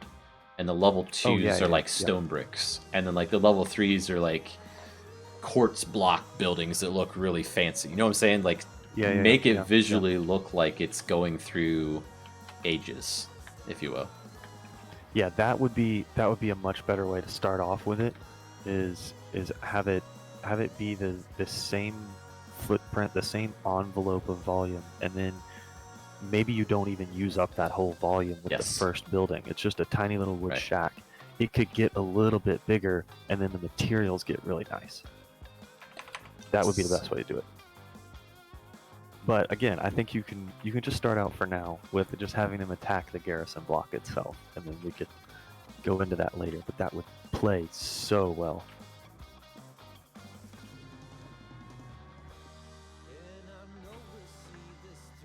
Now, how are we going to remember all this in a couple weeks or months, right? When I get around to actually coding that, if I don't do it now. That's what the issues are for, right?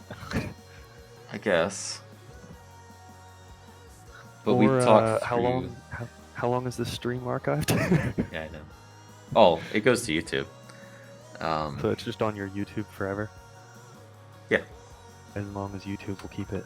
YouTube. Oh wait, no. So, gosh, what are these called? You need a quick issue with a timestamp of when we're talking about all of this. That's what I'm doing. Stream from 1/1 or 11/1, 19. Yeah. About 3 hours and 30 minutes in. Oh my gosh, we're that long. Talk about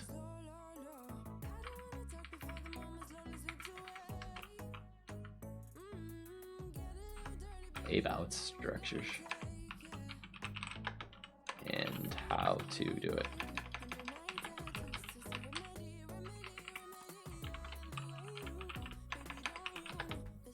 Oh my gosh. How do you spell structures there? Add. Own tiles. Multi-block. Like, that's so interesting to me and exciting to me that I just want to start on that now. Well, it's something that I've never seen in any Minecraft mod. There's like AW2 had all of the units. AW2 had its own farms and things that would get resources for you, and it had the siege engines and things, but actual battles, it was just sitting in a field and fighting unit versus unit. It wasn't like I'm going to like it had the siege warfare weaponry, and then it would actually destroy structures, but it wasn't built into a game mechanic like this where I'm going to attack you and destroy your capability to do things, and I'm going to win the game because of it. It's on top of what we've seen before. Yep. And that's a key mechanic of a strategy game. Because it's truly a strategy then, right? You're not just fighting each other. You're plotting how to just stop his capabilities. and it makes you invested in the gameplay. If like you've built up this building and it's giving you what you need to, it's giving you resources or units, and you literally see it start to crumble. Yes.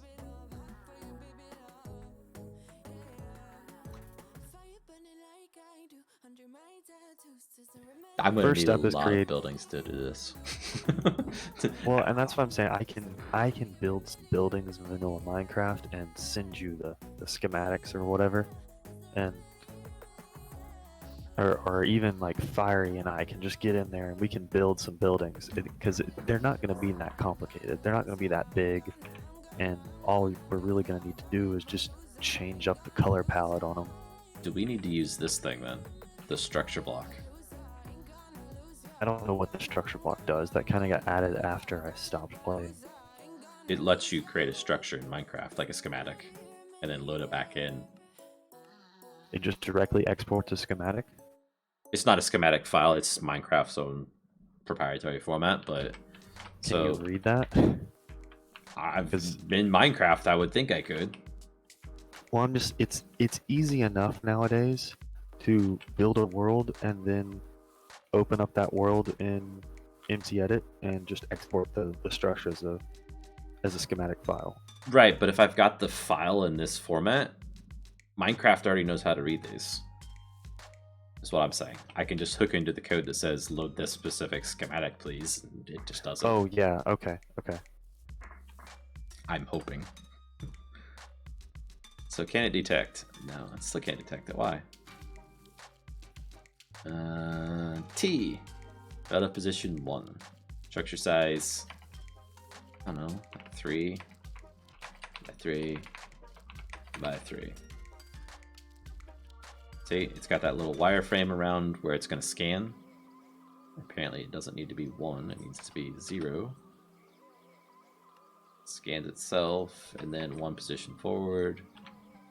That's not forward. So my GUI about how I scan stuff is so much easier to figure out how to use instead of a bunch of fields. Okay, so there's that. And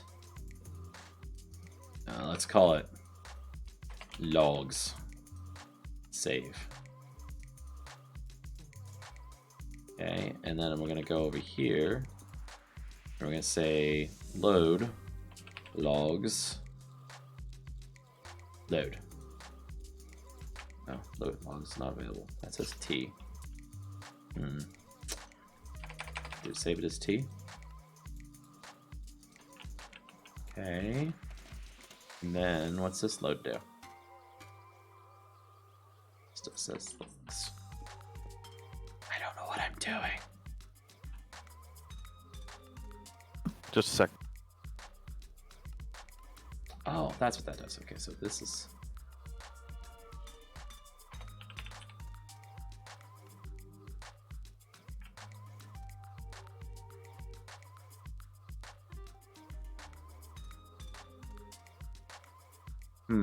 I don't know.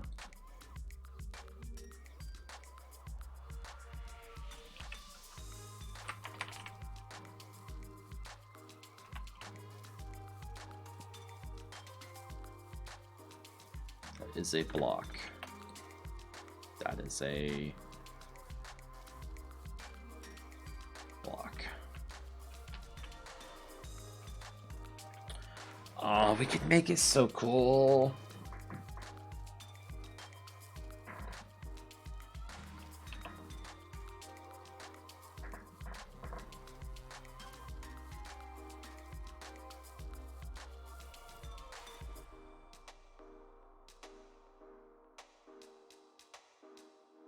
Okay, so anyone watching the stream, we could make it so cool is what I just said. And what I meant by that was if we limited the structures somewhat, we could make it so cool because there's 4 different teams in the game, right? That, in theory, that could be yellow, this could be red, this could be green, and this could be blue. Okay? So basically we get a block palette for each team to go off of.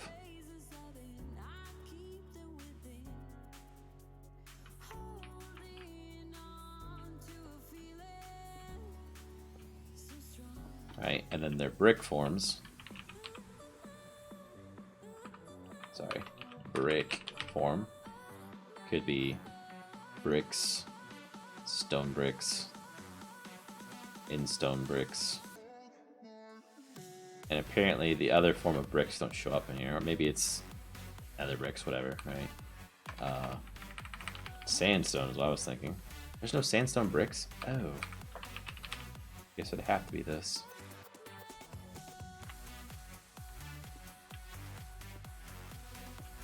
And of course you have all of the stair types, all of the ow, my leg. Oh, Charlie horse. No, that's bad.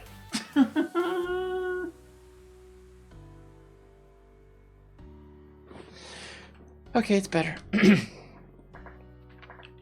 We'd also have all of the wood types, right? The stair types, everything.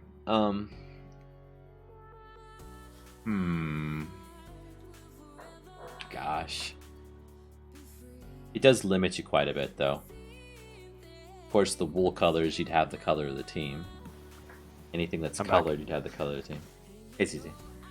I was thinking through, does it make sense, and I don't know that it does, to give each team a block palette? Because I was initially thinking, the different types of blocks or bricks in the game, right? You've got actual bricks, stone bricks, in-stone bricks, and say nether bricks. And those are all brick blocks, right? In the game, they would represent a building made of brick, but they're bricks from 3 different teams or 3 different cultures, right? But I don't know that there's enough blocks that are similar to that to justify being able to do that. There's the logs, right? So they're fine there. There's the different color wools. I think the only thing that should distinguish the buildings from each other is the banners or the colors of the blocks from your mod that are in them. Maybe if we wanted to be real fancy, we could change the styles a little bit. But like if you wanted to say that there were different races in the game, but that seems like a much further down the line thing. Yeah. I could also say, if we've got something, say, wool, it might make sense. Like, if wool was part of the building, it might make sense to make that colored, or any of the other colorable blocks.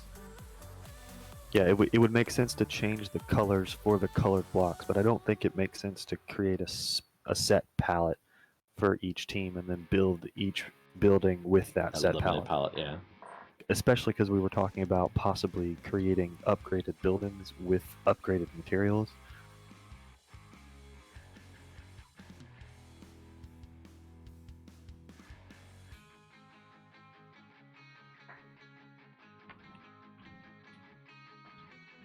This is going to be pretty cool. It's going to be so much work, but it's going to be cool. All of the things that are cool are always so much work. That's why they're cool, right? That's why they're cool. We choose to go to the moon and do the other things because they are hard. I choose to make the mod because it's hard. I choose to make the mod this way because it's hard and cool. Oh, I can't even shoot him. That's amazing. So I made arrows. Ignore teams. Or ignore the same team. Oh, and it goes straight through him. So if there was an entity behind him, you would shoot the entity, not him. Yes. That's good. So friendly fire is off, basically. Yeah. Because my problem was, I spawned these guys in, and they all started shooting each other when they were shooting a cow that was, say, here, and they were forming a circle and doing, strafing moves around him. It was a mess. Half of them died immediately. So I think that the next step is that you need a tile entity that you can attack. I need a way for these guys to target it first and then figure out how they're going to attack it. Because I need them to move to it first. Breaking the problem down. Well, if you can attack it, can't they attack it? So I'm not actually going to have them attack as in use their weapon attack. Oh, okay. It's going to be like a tech RTS dot attack method. It's gonna be something different than Yeah, it's basically going to say update that number on that tile entity, please. yeah. But you do raise a good point. The player needs to do the same thing. Maybe. We need a way for the player to be able to do it. So yeah, and because I think in a lot of RTSs there's like a hero, NPC or a hero object. Like in Planetary Annihilation, it was your general, Mhm. and so like in this game mode, it's kind of the player Yep. is the hero. The like you can do everything that the NPCs can do, and you can do it better, and you can do more. So yeah, you do kind of need to be able to attack it as the player. Are there tile entities in vanilla that you can attack as a player and do damage to, not just break immediately? I guess a boat, right? The shulker, but that's an entity, I think. I don't think it's an actual block. Well, is a boat an entity or is it a tile entity? It's an entity. In a minecart? An entity. Okay.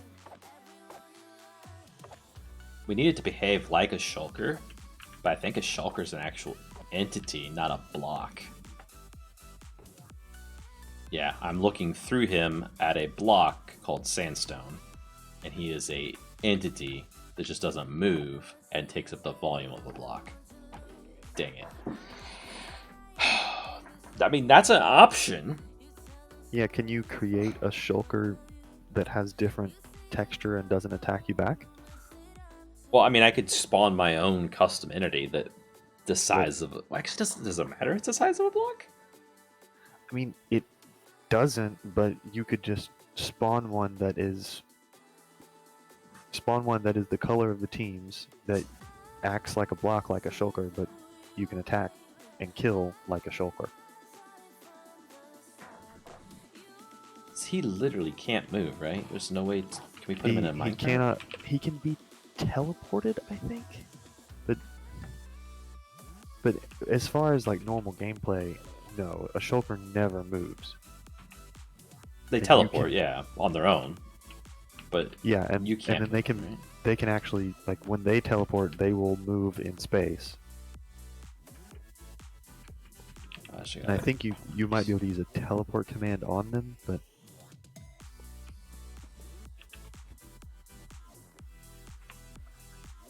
now we're getting sidetracked here. Come on, get out of my way. so for the purposes of gameplay though, you just need, like, your entities need to not be able to walk through it, and the player needs to not be able to walk through it.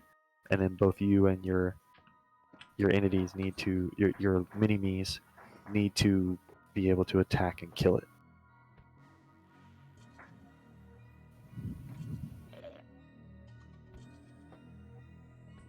Changes a lot though if I were to do that. If I were to have it as an actual entity, it does give it health, right? That's the one benefit. It gives it health, and you can target it because you can set it to be a type of entity that your mobs target automatically, right? 'Cause they'll target each other when they're in range, or whatever you tell them to target. But you could just add this to the list of things that they'll automatically attack. Yes, but then when we go to do the target thing, then there's additional entities we need to spawn instead of blocks that we need to spawn in those spots for the target, and then that block can't. What does it look like at that point, right? It could just be a color. Like, you could just take the shulker texture and change it a little bit and not have it do that animation.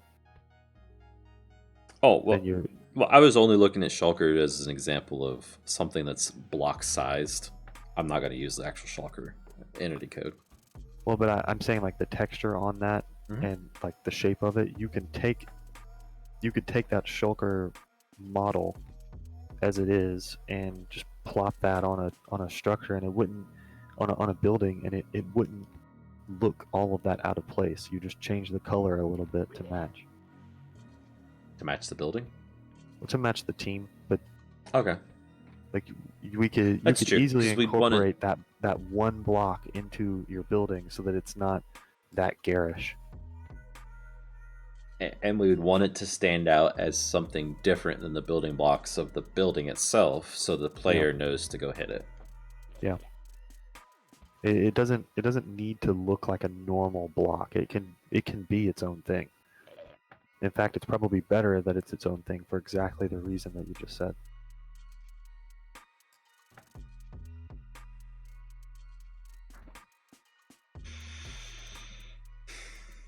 And if that's the case,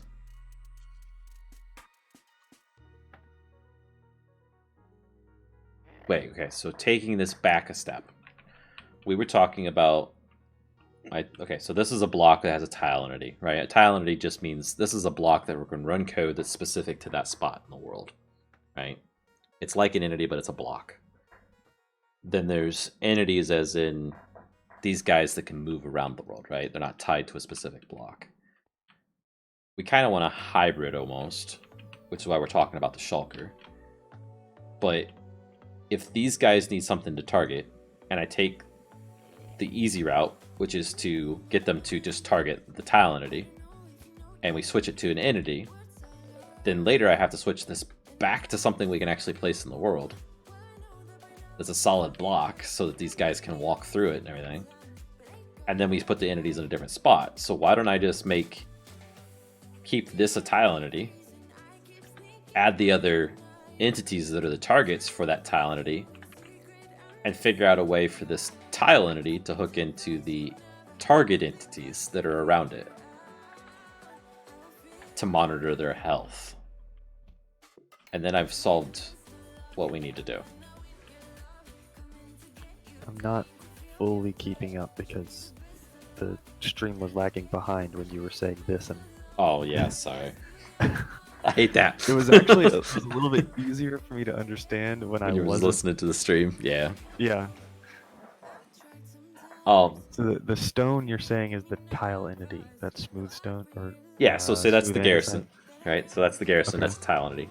If I wanted these guys to start targeting just that, what we're saying is we need to make it an entity instead. Okay, so like the shulker, something that's got health and all this junk. Oh yeah, this is why I was saying you need the targets. Right. And that's what I'm saying. So if we're going to have multiple targets around it, why don't I just add the multiple targets around it, keep this thing a tile entity for now. By this thing, I mean the garrison. That way I don't have to undo my code later. Because if I make this an entity, I don't have to switch it back to a tile entity later so it can do all this other stuff. Okay. Yeah, that's what I was saying originally, is that you need targets that define the health and give the point where you can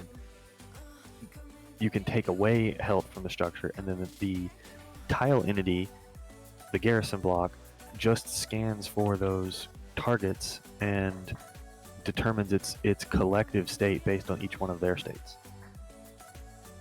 So you can have as many as you want, and then whatever your garrison's total health is just a sum of all of the other ones. And then whenever they reach 0, they die. Or maybe they just reach 0 and then they don't die. Yeah, maybe we give them some health that's extreme.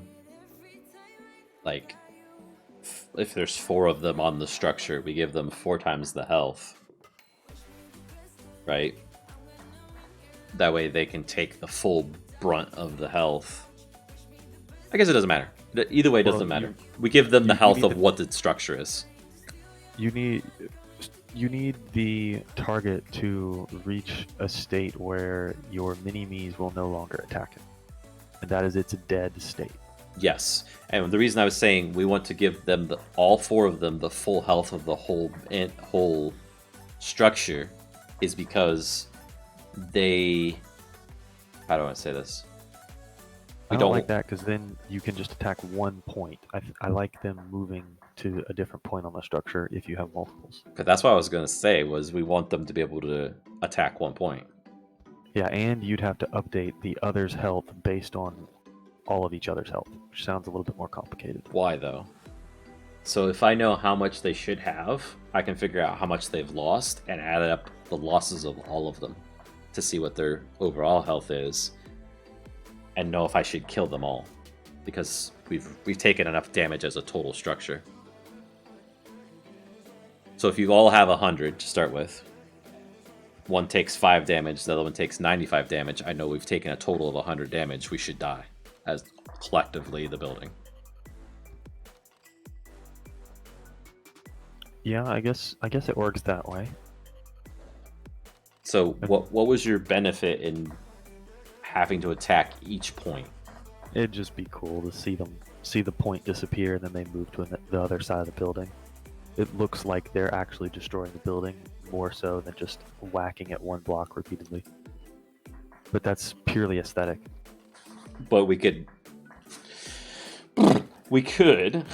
This whole thing's purely aesthetic. When I go back to look at these notes to figure out what we talked about, I'm gonna have to watch an hour and a half of this stream probably by the time we're done. Well, the goal is that we figure out what the best option is while just talking about it here, and then you can just write down what you need to do. I'm not sure what the best option is still, though, Yeah. to be able to write it down. Okay, so 2 things. I'll say what you're talking about and why that could be cool, and then I'll say what I was thinking, and you can help me figure out if what I'm thinking is like just garbage anyway. So, if we had a structure, I don't have it anymore because I tore it down, but if we had a structure and let's say there was 4 target entities on each side, right? Or 1 target entity on each side, so there's 4 total. If they break or kill this one, we could make this side of the building specifically crumble. It doesn't have to be a all or nothing kind of crumbling. And then when they break this one, the front wall crumbles. When they break this one, this wall crumbles, and so on, right? So that you can translate the side that they're attacking to the damage received in the building and be very specific about it. That could be very, very, very cool for something like a town center that might be a little bit bigger, right? Let's say we did a 10 by 10 for a town center. I don't know that we will, but if we did, that could be possible. Yeah, that would be really cool, but that sounds overly complicated. It's probably not as Or complicated not as overly complicated. It sounds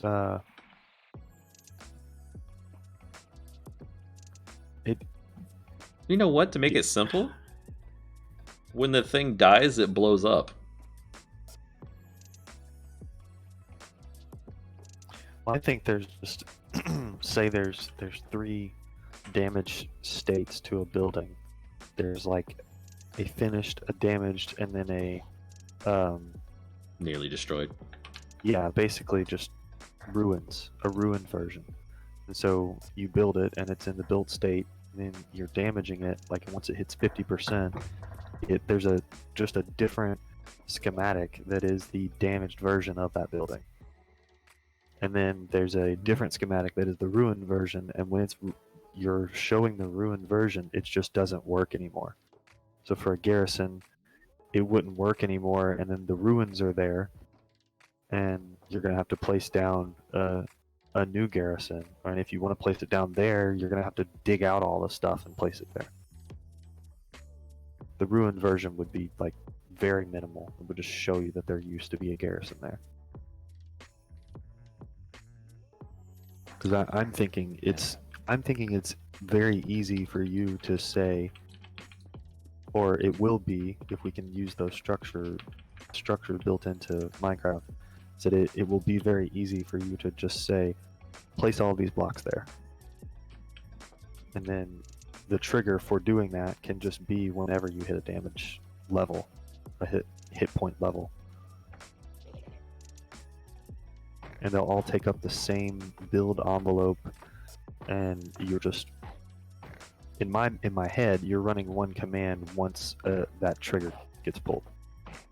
Yes. So when it goes from, say, 100 health down past 50 health left, right?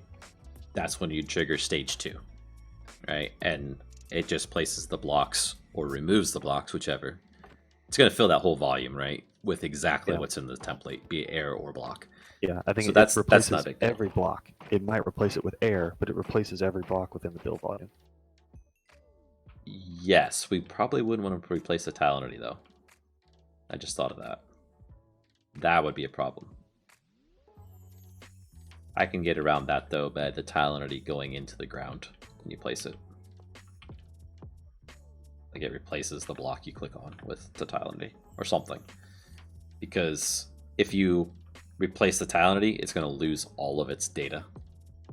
So it won't know that it was 50% health anymore. And it's going to praise itself and it's going to be like, oh, I'm full health. And then just go back to full state again. Okay. I think what you want either way though is that you still want a target block that is in, or a block, a quote block. You want a target entity that you can spawn when you create this structure and that you can attack as a player and as an NPC. Yes. And the tile entity will monitor the health of those to figure out its health, basically. Yeah, for starters, you can just create an entity that you can that everybody can attack that has health. And that'll be really easy, probably. Maybe. Nope. Okay. The other couple things based on what we were just saying. So, one, if it has a demolished state where it is no longer functional, then the player trying to build it again has a harder time to build it again.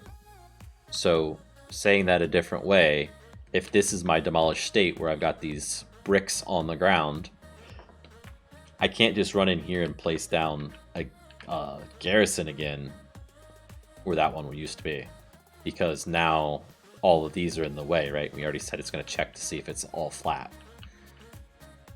So I think when it truly is destroyed all the way where it's no longer functional, it will get rid of all the blocks and just be an empty field again. I would like, or maybe it's on a demolished state for a set duration, and then it cleans up after itself. That's often how like Age of Empires and other games would do it. It would have ruins there, but over time they just kind of disappear and you can build there again. Or in those games. Go ahead. I like the idea that there's sort of penalty, like on you can't top just of letting replace it. your building get completely destroyed. It's that now there's something more that you have to do to get that building back. You have to buy the building back and you have to build it again. And then there's something more on top of that where you need to clear out the rubble manually, or you need to wait a minute or however long it is to let it clear up. And that's something that we might just need to sort out in playtesting. Yeah. And so I'm thinking that we'll probably put the player in adventure mode so they can't break blocks. And not give them any tools or allow them to carry any tools in. I don't know if you know this, but adventure mode tools, anything in adventure mode now, like the tags on the tool determine what you can break. It's not just the fact that you have a pickaxe that you can break stone. Oh, I thought the default was still pickaxe can break normal pickaxe blocks. I don't believe so. Okay. But okay, so that yeah. The reason I was saying that is there is one block that I think the player might need to be able to break, and that's the stuff that they placed specifically. So walls, the cobble walls or the stone brick walls. If they you could give them ubooed that, player. right, and they wanted to place it there, that type of stuff. It's for the missed places, and that's it. You can have your classic death cube cobblestone, and then a pickaxe that can just break cobblestone. Or whatever the wall block is. Yeah. That's what I'm thinking, basically. Yeah, that's easy. Okay, so that takes care of that, the rubble. It takes care of the wall thing. The other, what I'll call concern about having 4 targets, right? So we'll call that one target. Call that one target. That one target. And that one target. What if the terrain naturally did that in front of this target, so there's no way around it? Okay. Hang on. Stream catching up. And there's another issue too.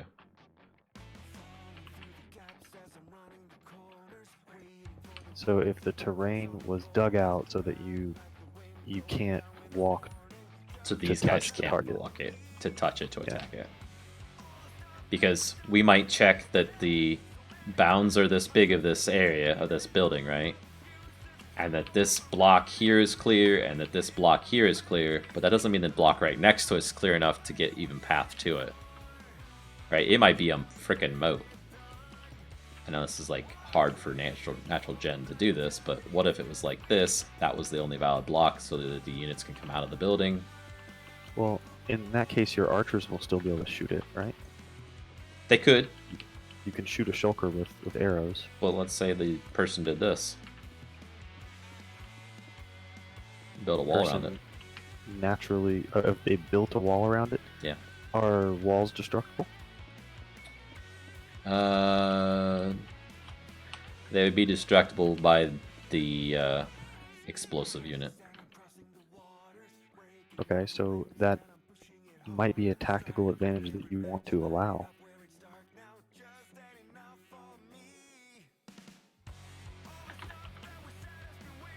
I know I think in just about every RTS I've played, there's walls have health and you can destroy walls, and then you might need a special unit to do it, but they're always destructible somehow.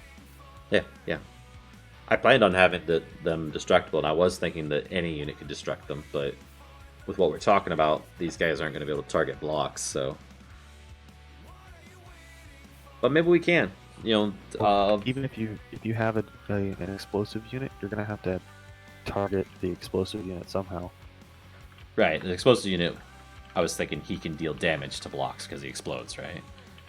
Yeah, but then how does he know where to go and explode unless you tell him? Yes, I was 100% thinking that you had to tell the explosive units. Okay, That way he doesn't okay. blow up your own stuff. Right? Yeah, if you're mounting an attack on the enemy's garrison, you're gonna be there with them, telling them attack this spot.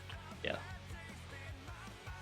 And so if you haven't noticed, over on the left side of my screen, there's a series of numbers.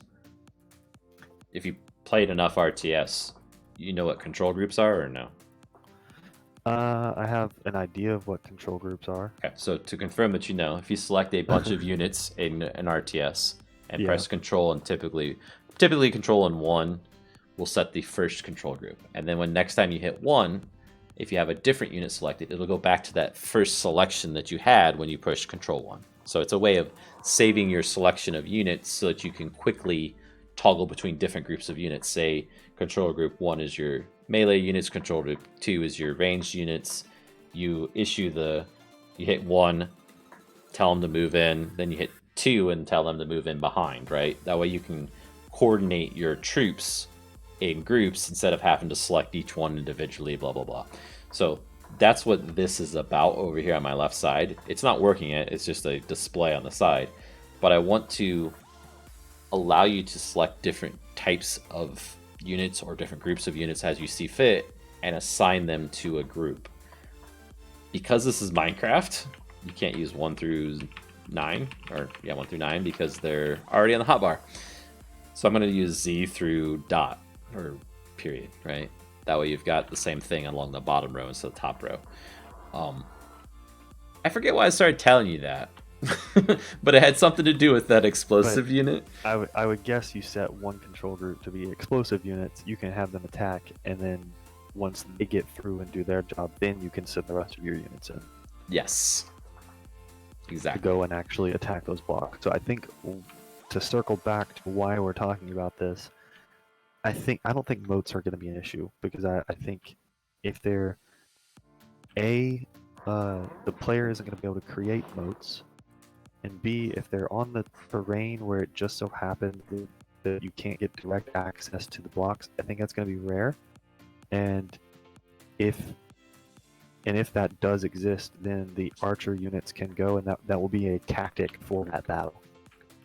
Yeah. That you're going to have to get archers in there somehow. How you do that is up to you, and how you defend that is up to your enemy. But that's part of that gameplay, and that may be a huge tactical advantage. And if it is, we can work that out in playtesting.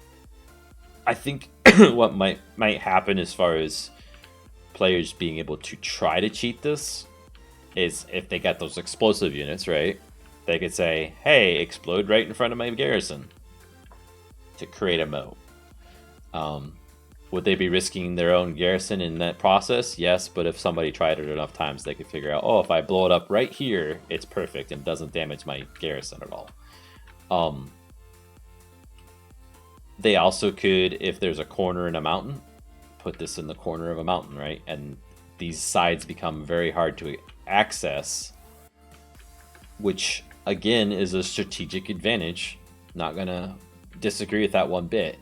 I think these targeting blocks or the target entities, if this was the wall here behind it, they need to stick out a little bit, right? And we probably don't want to make the building in this type of shape where the building itself blocks access to this targeting entity, so that there's a full 180 degrees attack area that's open for this targeting entity. If that makes any sense. Yeah, that makes sense. And again, I'm just thinking about a basic setup where you're playing this in a set play field that's probably in a plains biome or a super flat world even, and get it working there, and then start to find these little niches where it doesn't quite work the way we got it, and that could require some more work. But yeah, I don't think any of these edge cases would require like a lot of rework for some of the mechanics we've talked about. The having them target this entity versus going after a block would be a lot of rework. That's why I'm trying to see if there's something that is kind of a showstopper before I start coding for this, because this is gonna be pretty straightforward to code to say attack a target entity, right? They're just gonna want to do it. It's gonna work, no doubt about it. Then having the tile entity monitor those, that's gonna be a little tricky. Like, he'll have to spawn them himself, and when he does that, he'll get their IDs, and then it's just a matter of saving those IDs, right? That's pretty much as simple as it is. Then he can look up from those IDs from then on. So I think that'll work. But if I had to undo all this and make them go to target that block or something else, that's going to get a little bit tricky. Well, and let me put it this way. I think that we could address those edge cases with the individual building design rather than changing this like True. overarching mechanic. Like if generally we find out that the block on the back of the building is much harder to hit than a block on the front of the building, then let's just put 2 blocks on the front of the building. And I think that's going to be true. I think because you have to let your troops out of your building, you're going to make the front of the building accessible. You know what I mean? Yeah. And I was in my head when I was originally thinking about this, I was envisioning like having a block on either side of the door, like very close to the front, openly available, and having like maybe 2 to 4 of them on a building, but it was all on the front of the building. Gotcha. And I only put 4 because there's 4 sides to the building, right? Yeah. It didn't have any real logic to it. Yeah, I think we could set these building templates up so that the like attacking points on each building are easily accessible and unlikely to be obstructed with those moats, because if it's near the front of the building, you're gonna need your units need to get out of there and not crowd around, just like the enemy units need to be able to get in there to attack. Maybe it's a little different, and I think we can address it with simple fixes rather than like working out this base setup, but it's worth a thought. I actually need to run to bed. Yeah, I need to do the same so I can get to the thing in the morning. So. Yeah, I won't be around tomorrow, but Okay. I'm interested to see how far you get. If you find another showstopper, like I should have Discord posted in Discord. Okay. It might be worth just writing down the system that we've described so far, and then tabling it, and then just starting other units or something, working on the mounted unit or laying out the tech tree or something. I gotta get these guys fighting the blocks to make a minimum viable product, though. The garrisons, right? That's what I mean by blocks. So this is so far our best solution for allowing that. So that's kind of what we need to go for. And it's the best solution as far as playability. Like, anyone that sees that you place this block down and you get this structure built all of a sudden, and there's a thing that you hit, and when you hit that thing, as it takes damage, the building takes damage, they're gonna love that. Yeah. It's similar, but even better to Civcraft. Do you remember that? I didn't play it enough, but I know what you're talking about, but I don't remember that. Yeah, so that was mechanic. a massive server, but it was a bucket thing, and there was a block of, I think it was obsidian, that they used as their like health blocks, and it didn't have NPCs, but you would have to go into a structure and you either know where those are inside the building, or you have to go around and find them while you're fighting off the other players. Yeah. And you would go up to it and you would whack it, and then it would explode once it was done. And once you killed all of them, then the building's health would be dead, but the building itself didn't really change. Okay. You know what you just said gave me an idea for how a player could attack a block. Okay. Okay. I gotta go to bed. I know.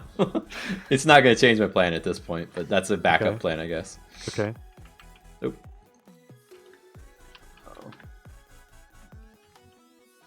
I'll let you get off the bed. I'm not gonna say Okay. anything more about it.